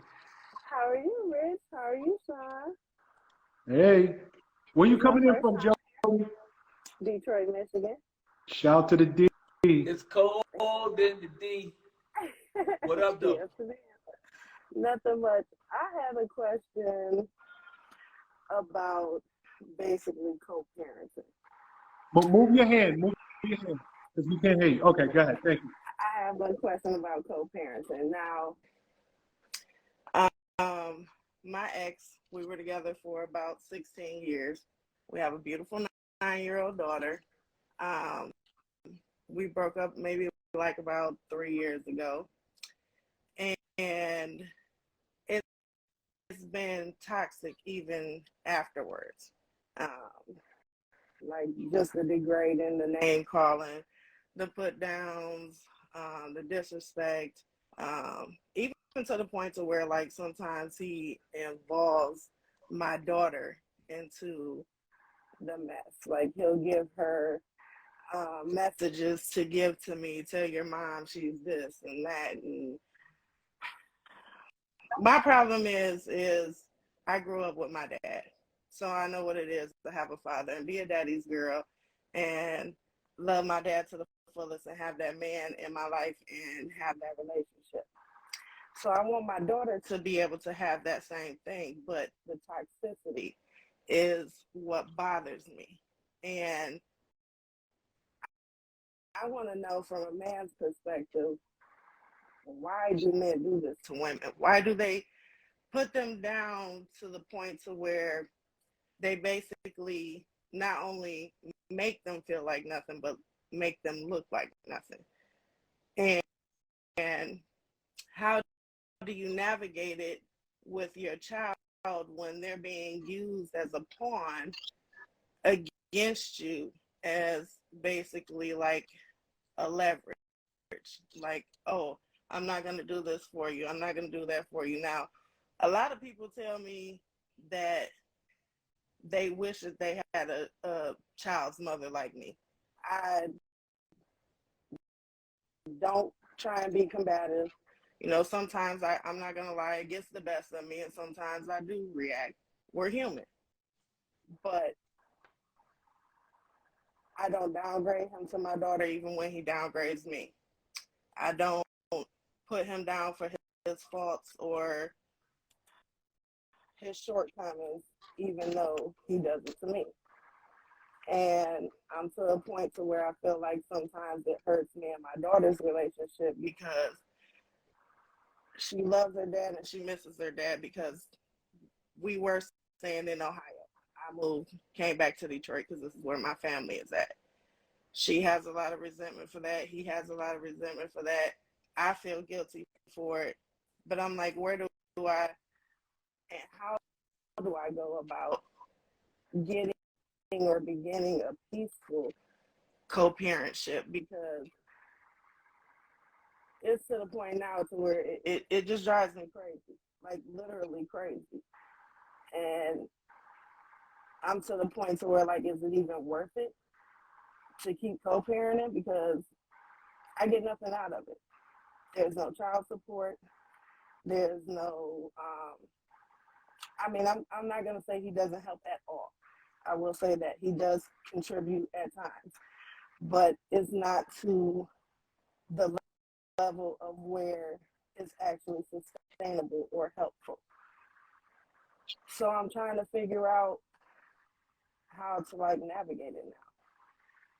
If you don't mind me asking, what is your question? Because you asked a couple of questions. I don't know if that. What is your question in conclusion? In conclusion, is how do I navigate a toxic co-parentship? You asked earlier, why do men do this? But your ultimate question is, how do you navigate this? Do I have that right? My ultimate question is, how do I navigate it and why do men do it? Because I feel like I've seen it before, and I always used to be like, oh, I don't want to be one of those women. I don't want to be one of those women and wind up being one of those women.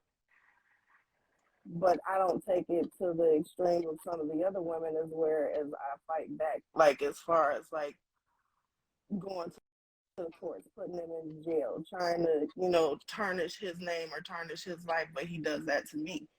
So why do men do that? And how, as a woman, do I navigate that and teach my daughter how not to be a part of it? Okay, Richie, you want to go or you want me? You can go ahead. I'm trying to gather my thoughts. Okay. What's your name again, ma'am? Jody. Okay, nice to meet you, Jody, and welcome to the Boys Club. Thanks for calling in. It's actually a great question. Thank you. I need you to understand, and maybe because I'm a man, what I'm about to say is coming from a man's point of view. But what you're describing, this is what men go through with their baby mothers all day, every day. All day, every day is baby mama drama. Your baby mother is making co-parenting extremely difficult. And we hear it time and time and time again. I promise you, you sound like so many men right now. You probably have more men cheering you right now because they can 1,000,000% understand your sentiments. So let's start there, okay? There could be a million reasons why this man is doing this, but you said, and I can't even go into the million reasons because I don't know if you cheated on him. I don't know what, but hear me out. But you said something that sticks out to me. And before I say this, how was he before y'all broke up? Was he this toxic person, or is this after y'all broke up?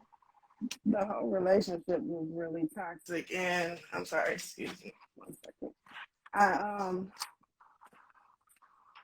The whole relationship was toxic, but I guess it really Get yourself didn't start settled. until- Get yourself settled, because it's hard following you while you're walking.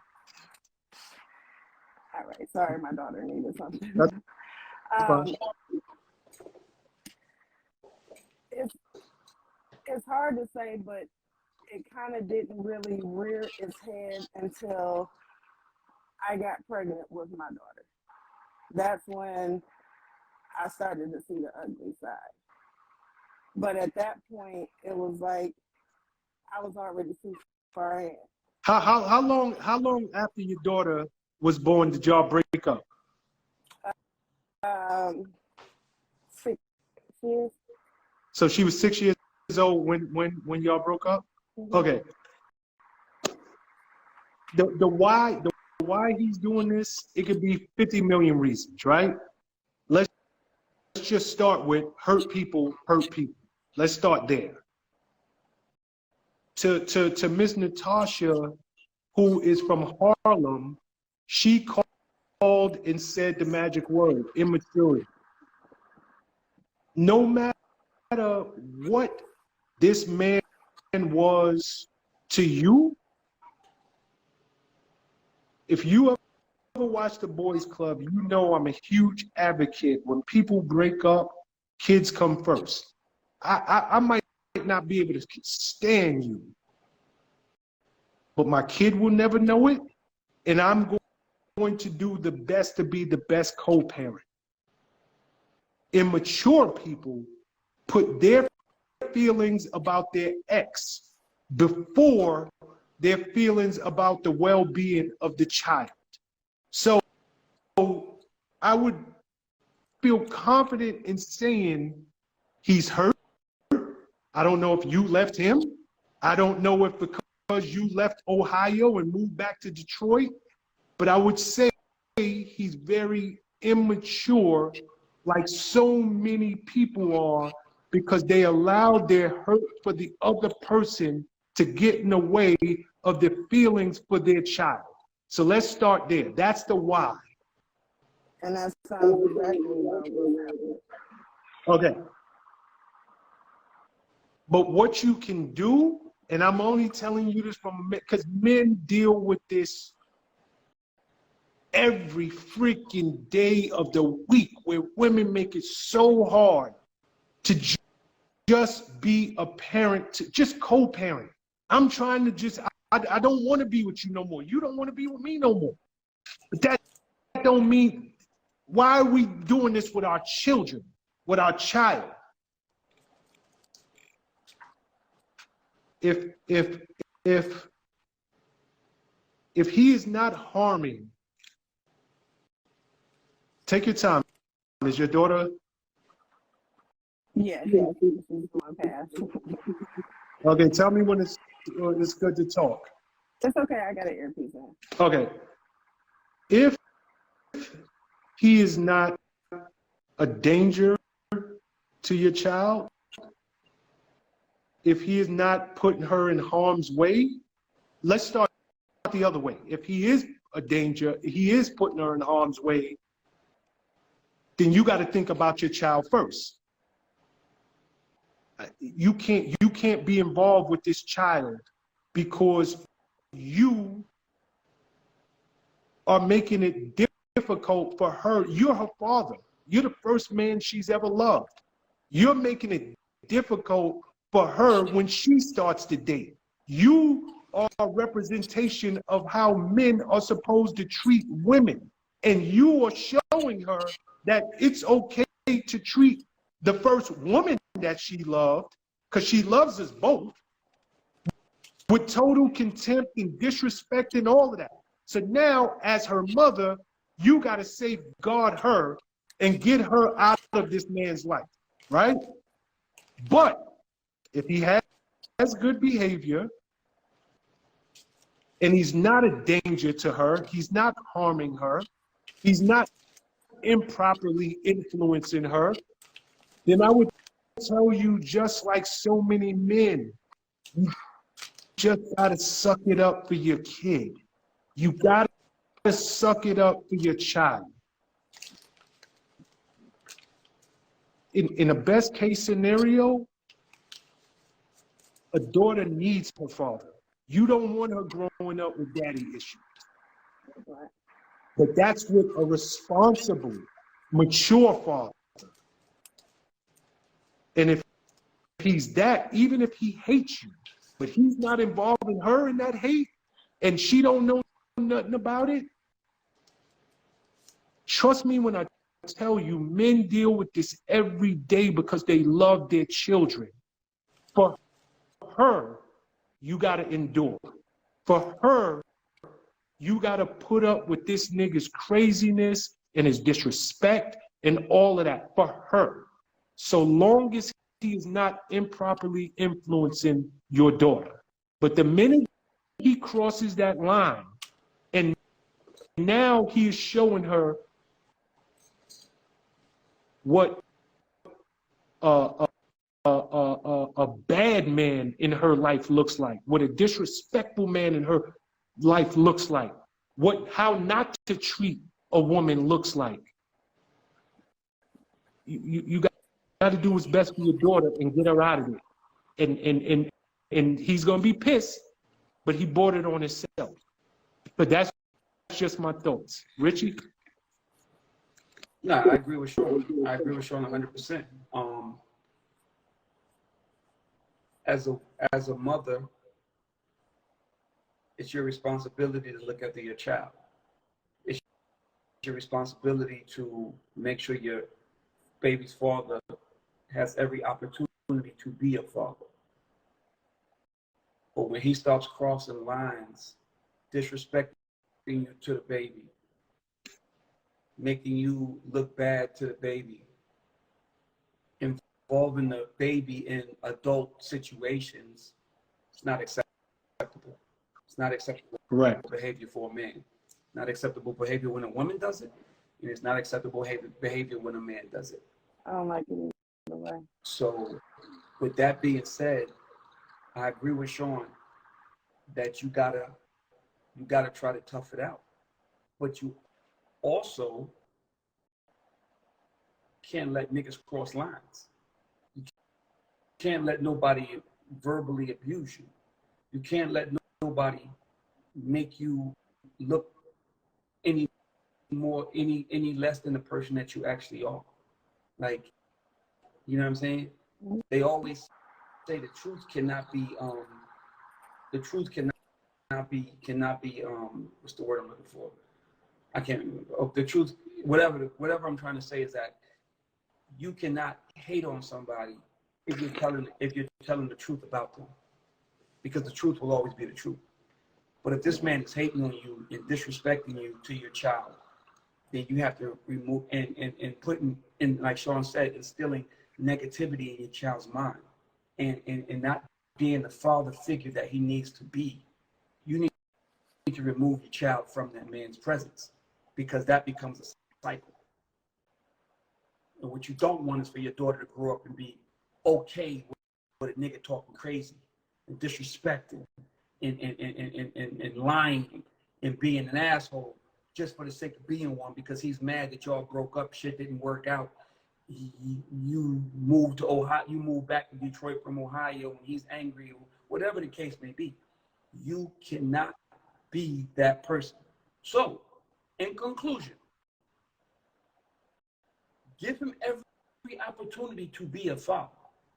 But at the same time, don't let that man disrespect you and make you seem like you're less than you are to your child. Because now your child starts to see that. And that's not what you want. You don't want her to have that toxicity in her life. You don't want her to think that it's okay. My mommy accepted it from my father, so it's okay for me to accept it from the next nigga who does it to me. Not acceptable. I'm putting my foot down. I'm putting my foot down for you. Mommy, why is daddy not around no more? Daddy's not around no more because he did A, B, C, and D. And mommy's not accepting that. If mommy's a crackhead and daddy tells you that I'm a crackhead, then I can't be mad at that, because that's something. But if daddy's telling you that I'm a crackhead and mommy's not a crackhead, I'm not gonna let daddy lie on me. I'm not gonna let daddy bring them lies and that disrespect to my house. So when daddy's able to be a father and co-parent and do the things that we need to do together to raise you properly, because I'm not gonna let no man subject you to bullshit to where you feel like this is okay. And that's it. That's it. Go ahead. I'm sorry. Nah, that's it. Oh no, I thought she was saying something. No, I wasn't, but I just find it, I mean, everything that you guys said is basically everything that I've thought, everything that I've tried to do. And it seems like when I go that route, it gets even more toxic. And it's just to the point to where I'm just like tired of it. And it's not like I didn't cheat on him. I didn't do anything to him. I'm not crazy. I don't, I don't go after him for anything.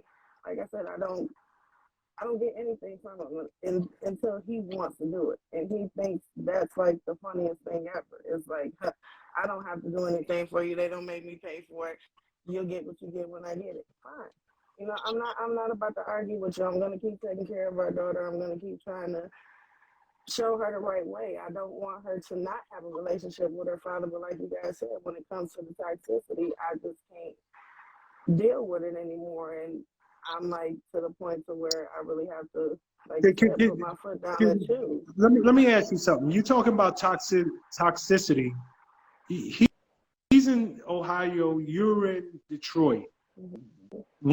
When is it toxic? Because you don't have to see this man. You don't even have to hear from him. And your daughter is 9? Yeah, but there's there's arrangements through court where I have to have visitation. You know, she has to have visitation with him. I have to take her to the visitation from the way it's set. I've been trying to get it revisited. It hasn't been revisited yet. I'm on that road for that, so I don't have to be involved at all. That's my point. Go ahead. Go ahead. And I'm trying to go about it the right way because, to be honest, he left me. He left. He got mad after he left because he left me high and dry with her. I moved back to Detroit where I could have help with my family and have a stable, environment for her. And he ran to the court. I didn't go to the court. I didn't go after him for child support. I didn't, say, hey, he has to see her. He has to do this. He has to do that. I didn't do any of that. It's completely reversal. The baby mama, baby daddy thing is completely reversal. And it's just. Here's the only thing I was just saying. And I want to try to get another caller in here, if you don't mind. Mm-hmm. Y'all live in two different cities. I don't even know how he could be toxic or why he's toxic. I would just say remove yourself from the equation. You with your family, let your family go and drop your baby off, or have him. It don't take much to go back to the courts and have him pick up your daughter from a local precinct or whatever. But truth be told, the more I'm listening to this, I don't even know why he would, at 9 years old, he can call his daughter direct. He can text her direct. He don't even need to, there's nothing, you don't even have him on child support. So why you are still having any interaction with him, I'm confused. Because And here's the only thing I would tell you, you're in control of that. Like before you say whatever you about to say, that man live in a whole other city. You're in control of him getting in contact with you. What the hell he need to talk to you for? And if he do talk to you, send it in an email. And now you got it all in writing. Well, the only thing I was gonna say is touching on what you said. Yes, my daughter does have her own phone, and she does have her own way to contact him, and he does have his own way to contact her, and that's where some of the toxicity comes through. Okay. Because he'll be like, your mama's this, your mama took you away from me, when you're the one that left her. I didn't do this, you did this, and you're reversing the role on me, making it look to her like I'm the one that did this in the relationship. I'm this, I'm that. Your mama does this, your mama does that. Your mama ain't shit. Your mama, and it's like, why? What for? And okay, no matter if I lie so or not, you need to go back to court, because if he is doing that, trust me when I tell you, when your daughter's older, or even not when she's older, you about to be in for a world of problems. If she love her father and he's talking, your mother took you away from me, this, that, and the third. Here's a deal. Men go through this every day of the week, and it's sounding so damn familiar. But you really need to nip this in the bud and make it to where he will not have any contact with his child if he keeps manipulating his child against you. Bottom line. But we got to leave it there because we want to get another call in. Thank you. I appreciate you taking my call. See you next week. Love you guys. Thank you. You be good, girl. Keep your head up. This is a good day. This is a good day. Okay, Felicia Martinez. Let's go. Rich be getting happy, boy, when it's good days. I see it, Rich. I feel your energy. I love him. I like him. Felicia Martinez, are you in the room?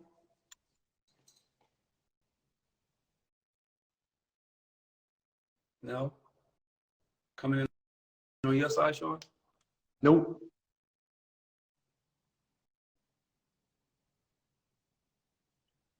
Pretty Mama TQ. Pretty Mama TQ.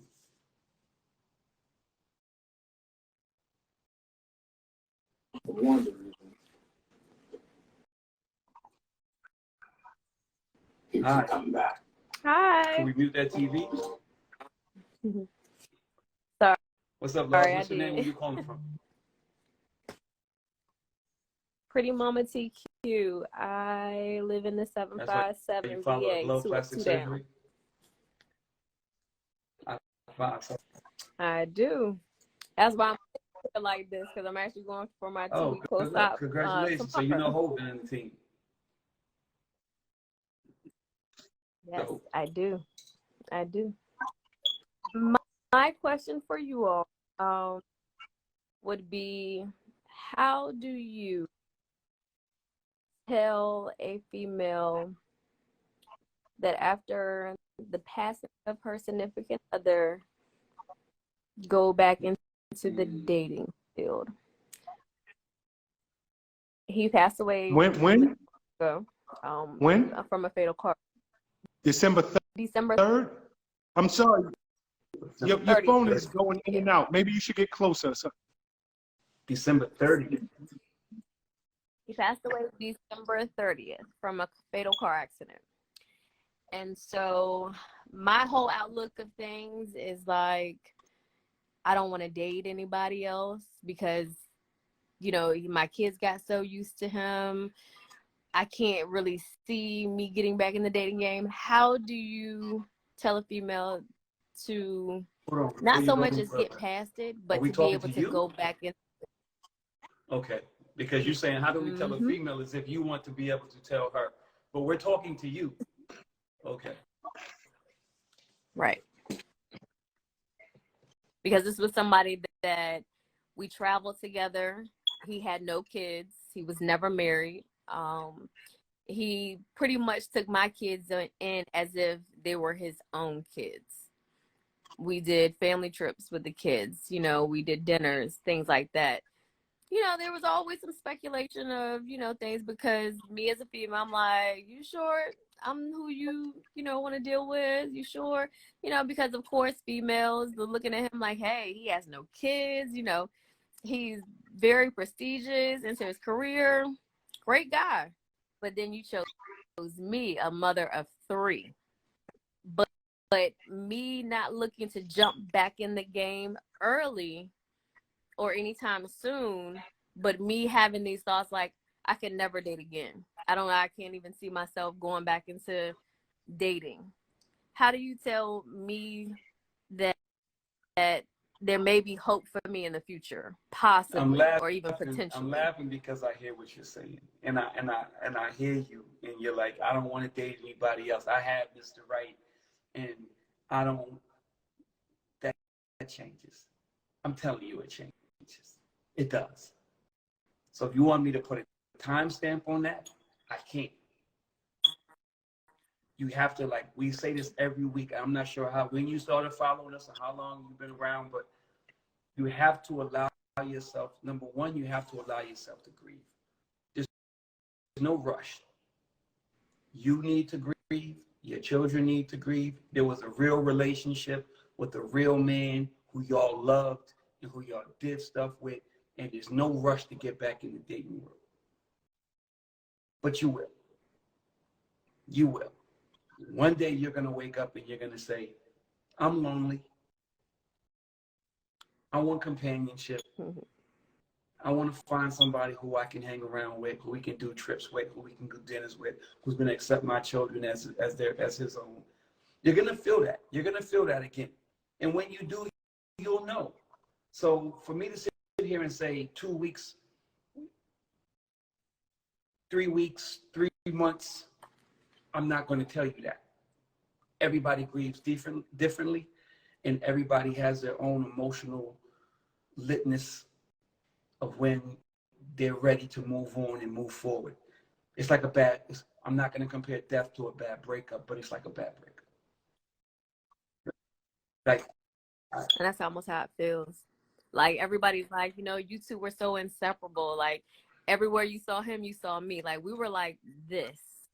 We would always go to the bar together. He could bring me to his fella's house. You know, I guess that was also part of my insecurity because, you know, I'm looking at him like, you sure you want to bring me with you to go to your fella's house to watch the games? You know, things like that. He's like, yeah, you know, that's cool. Come on. things like that. So it's like when you almost find a best friend and a lover in one person, is it possible you can find that again? Is it possible that, you know, like I look at the 757, like we're so small and everybody knows everybody, or like I'm looking at it like this. I got a 17, 13, and an 11-year-old. I don't even want to date another man that has kids just because when I dated him, he had no kids. Is that wrong for me to feel that way? Can I ask you something? Did you say he died December 30th? What year are we talking? 2022. Okay. Literally, there. You see the blink? So let me go somewhere else. Nigga, what are you even calling with this question for? This was your best friend. If this was Mr. Right,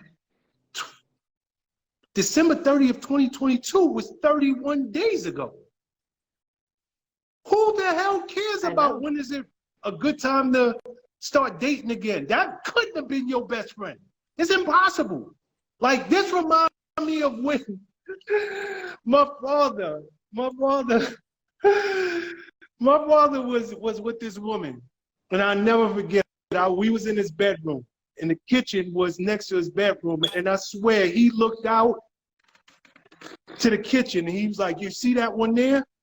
He was like, "Yo, something happened to me. I don't give her 2 weeks." And as I was listening to you, I'm like, well, he must have been talking about you. Like, if my ride or die, and I know she listening right now, because me and her had this conversation all the time, and she swear up and oh, I ain't gonna move on.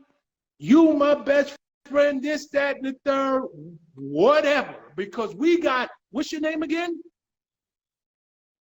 TQ. How long was you with this man?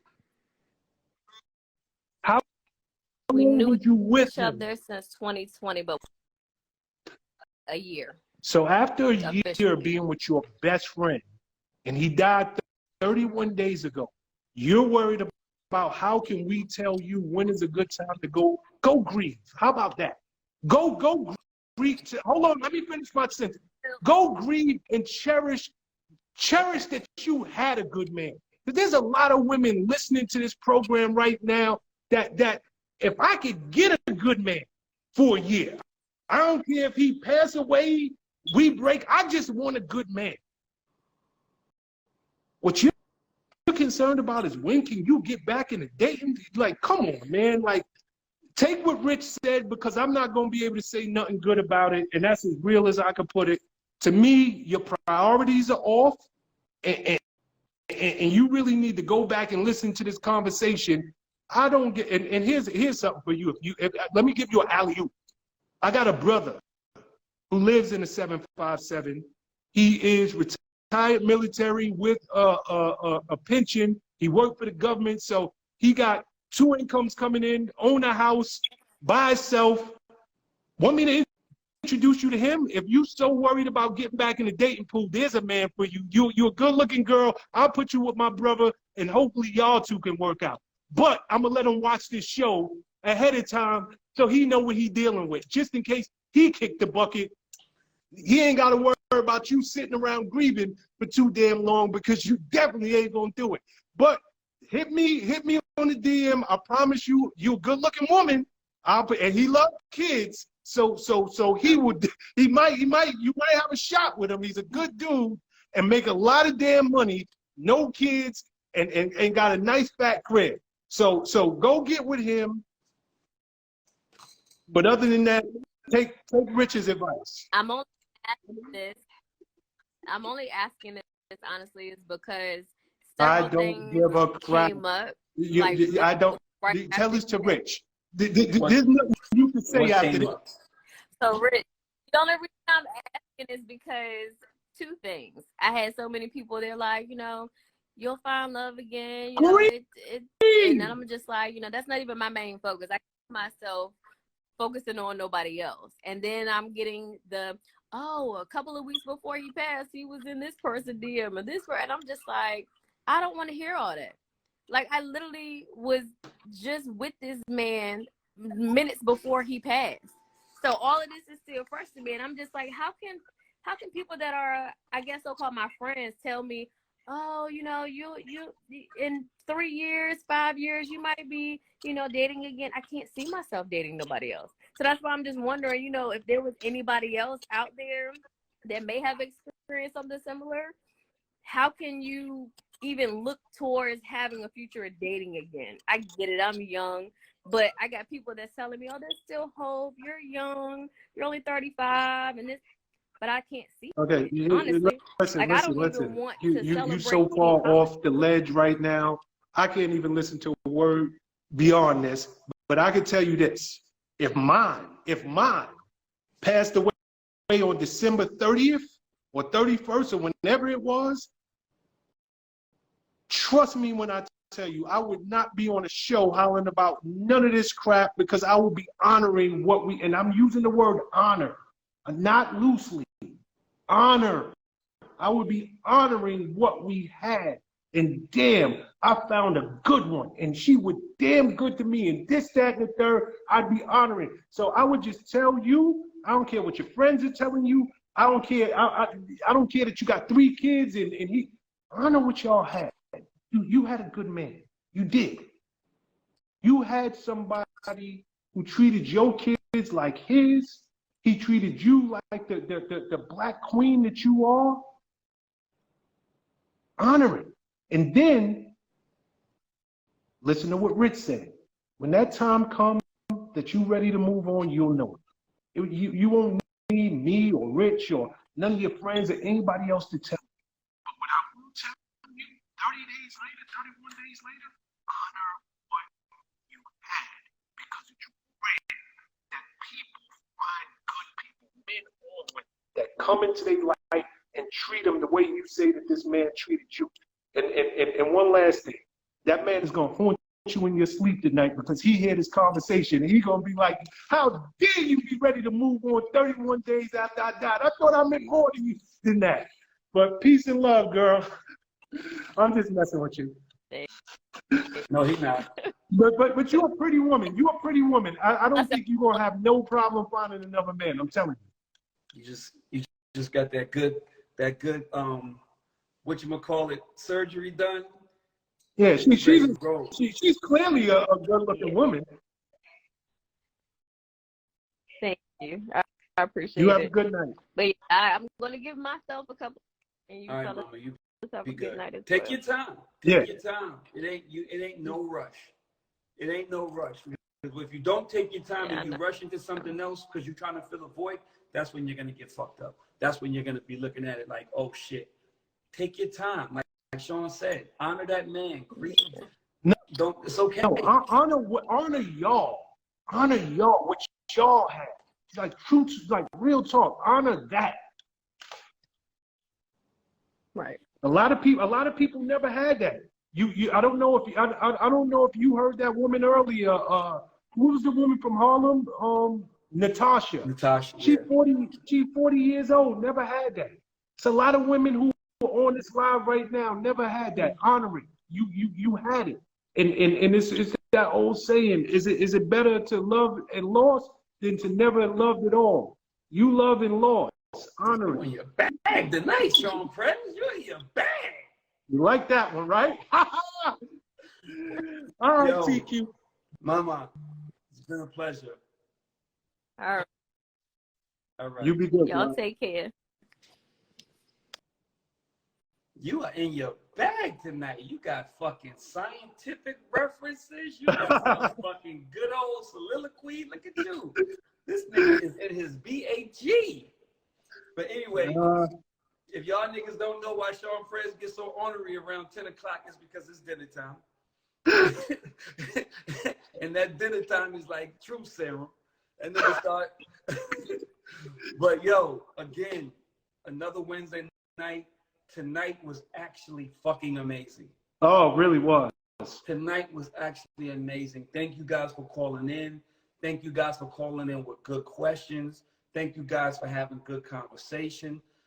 this is the shit that we look forward to every weekend. I mean, excuse me, every Wednesday. We look forward to this every Wednesday. If y'all don't know that, if y'all don't think we do, we literally call each other during the week and be like, yo, my nigga, Wednesday's gonna be popping. We're gonna have some fun. Like, we love kicking it with y'all and having conversations and all that. Thank y'all. Y'all know what it is. Next week, 7:30 p.m. Eastern. We the Boys Club. Richie D, Sean Prez. Sean, you got the last word.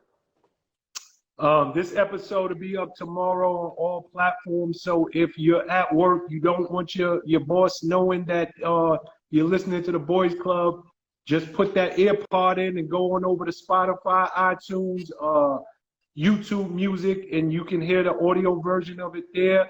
And if you want to watch the episode, you can see it tomorrow on our YouTube channel. Please subscribe to our YouTube channel so you don't miss any future episodes, and you can go back and see all of our episodes over the last year. It is the official Boys Club. Just type in Rich Dollar, Sean Prez, to come up. Please subscribe. 7:30 p.m. Wednesday nights, Eastern Standard Time, 4:30 p.m.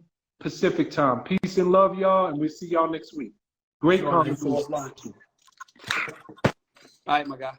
Be good, kid.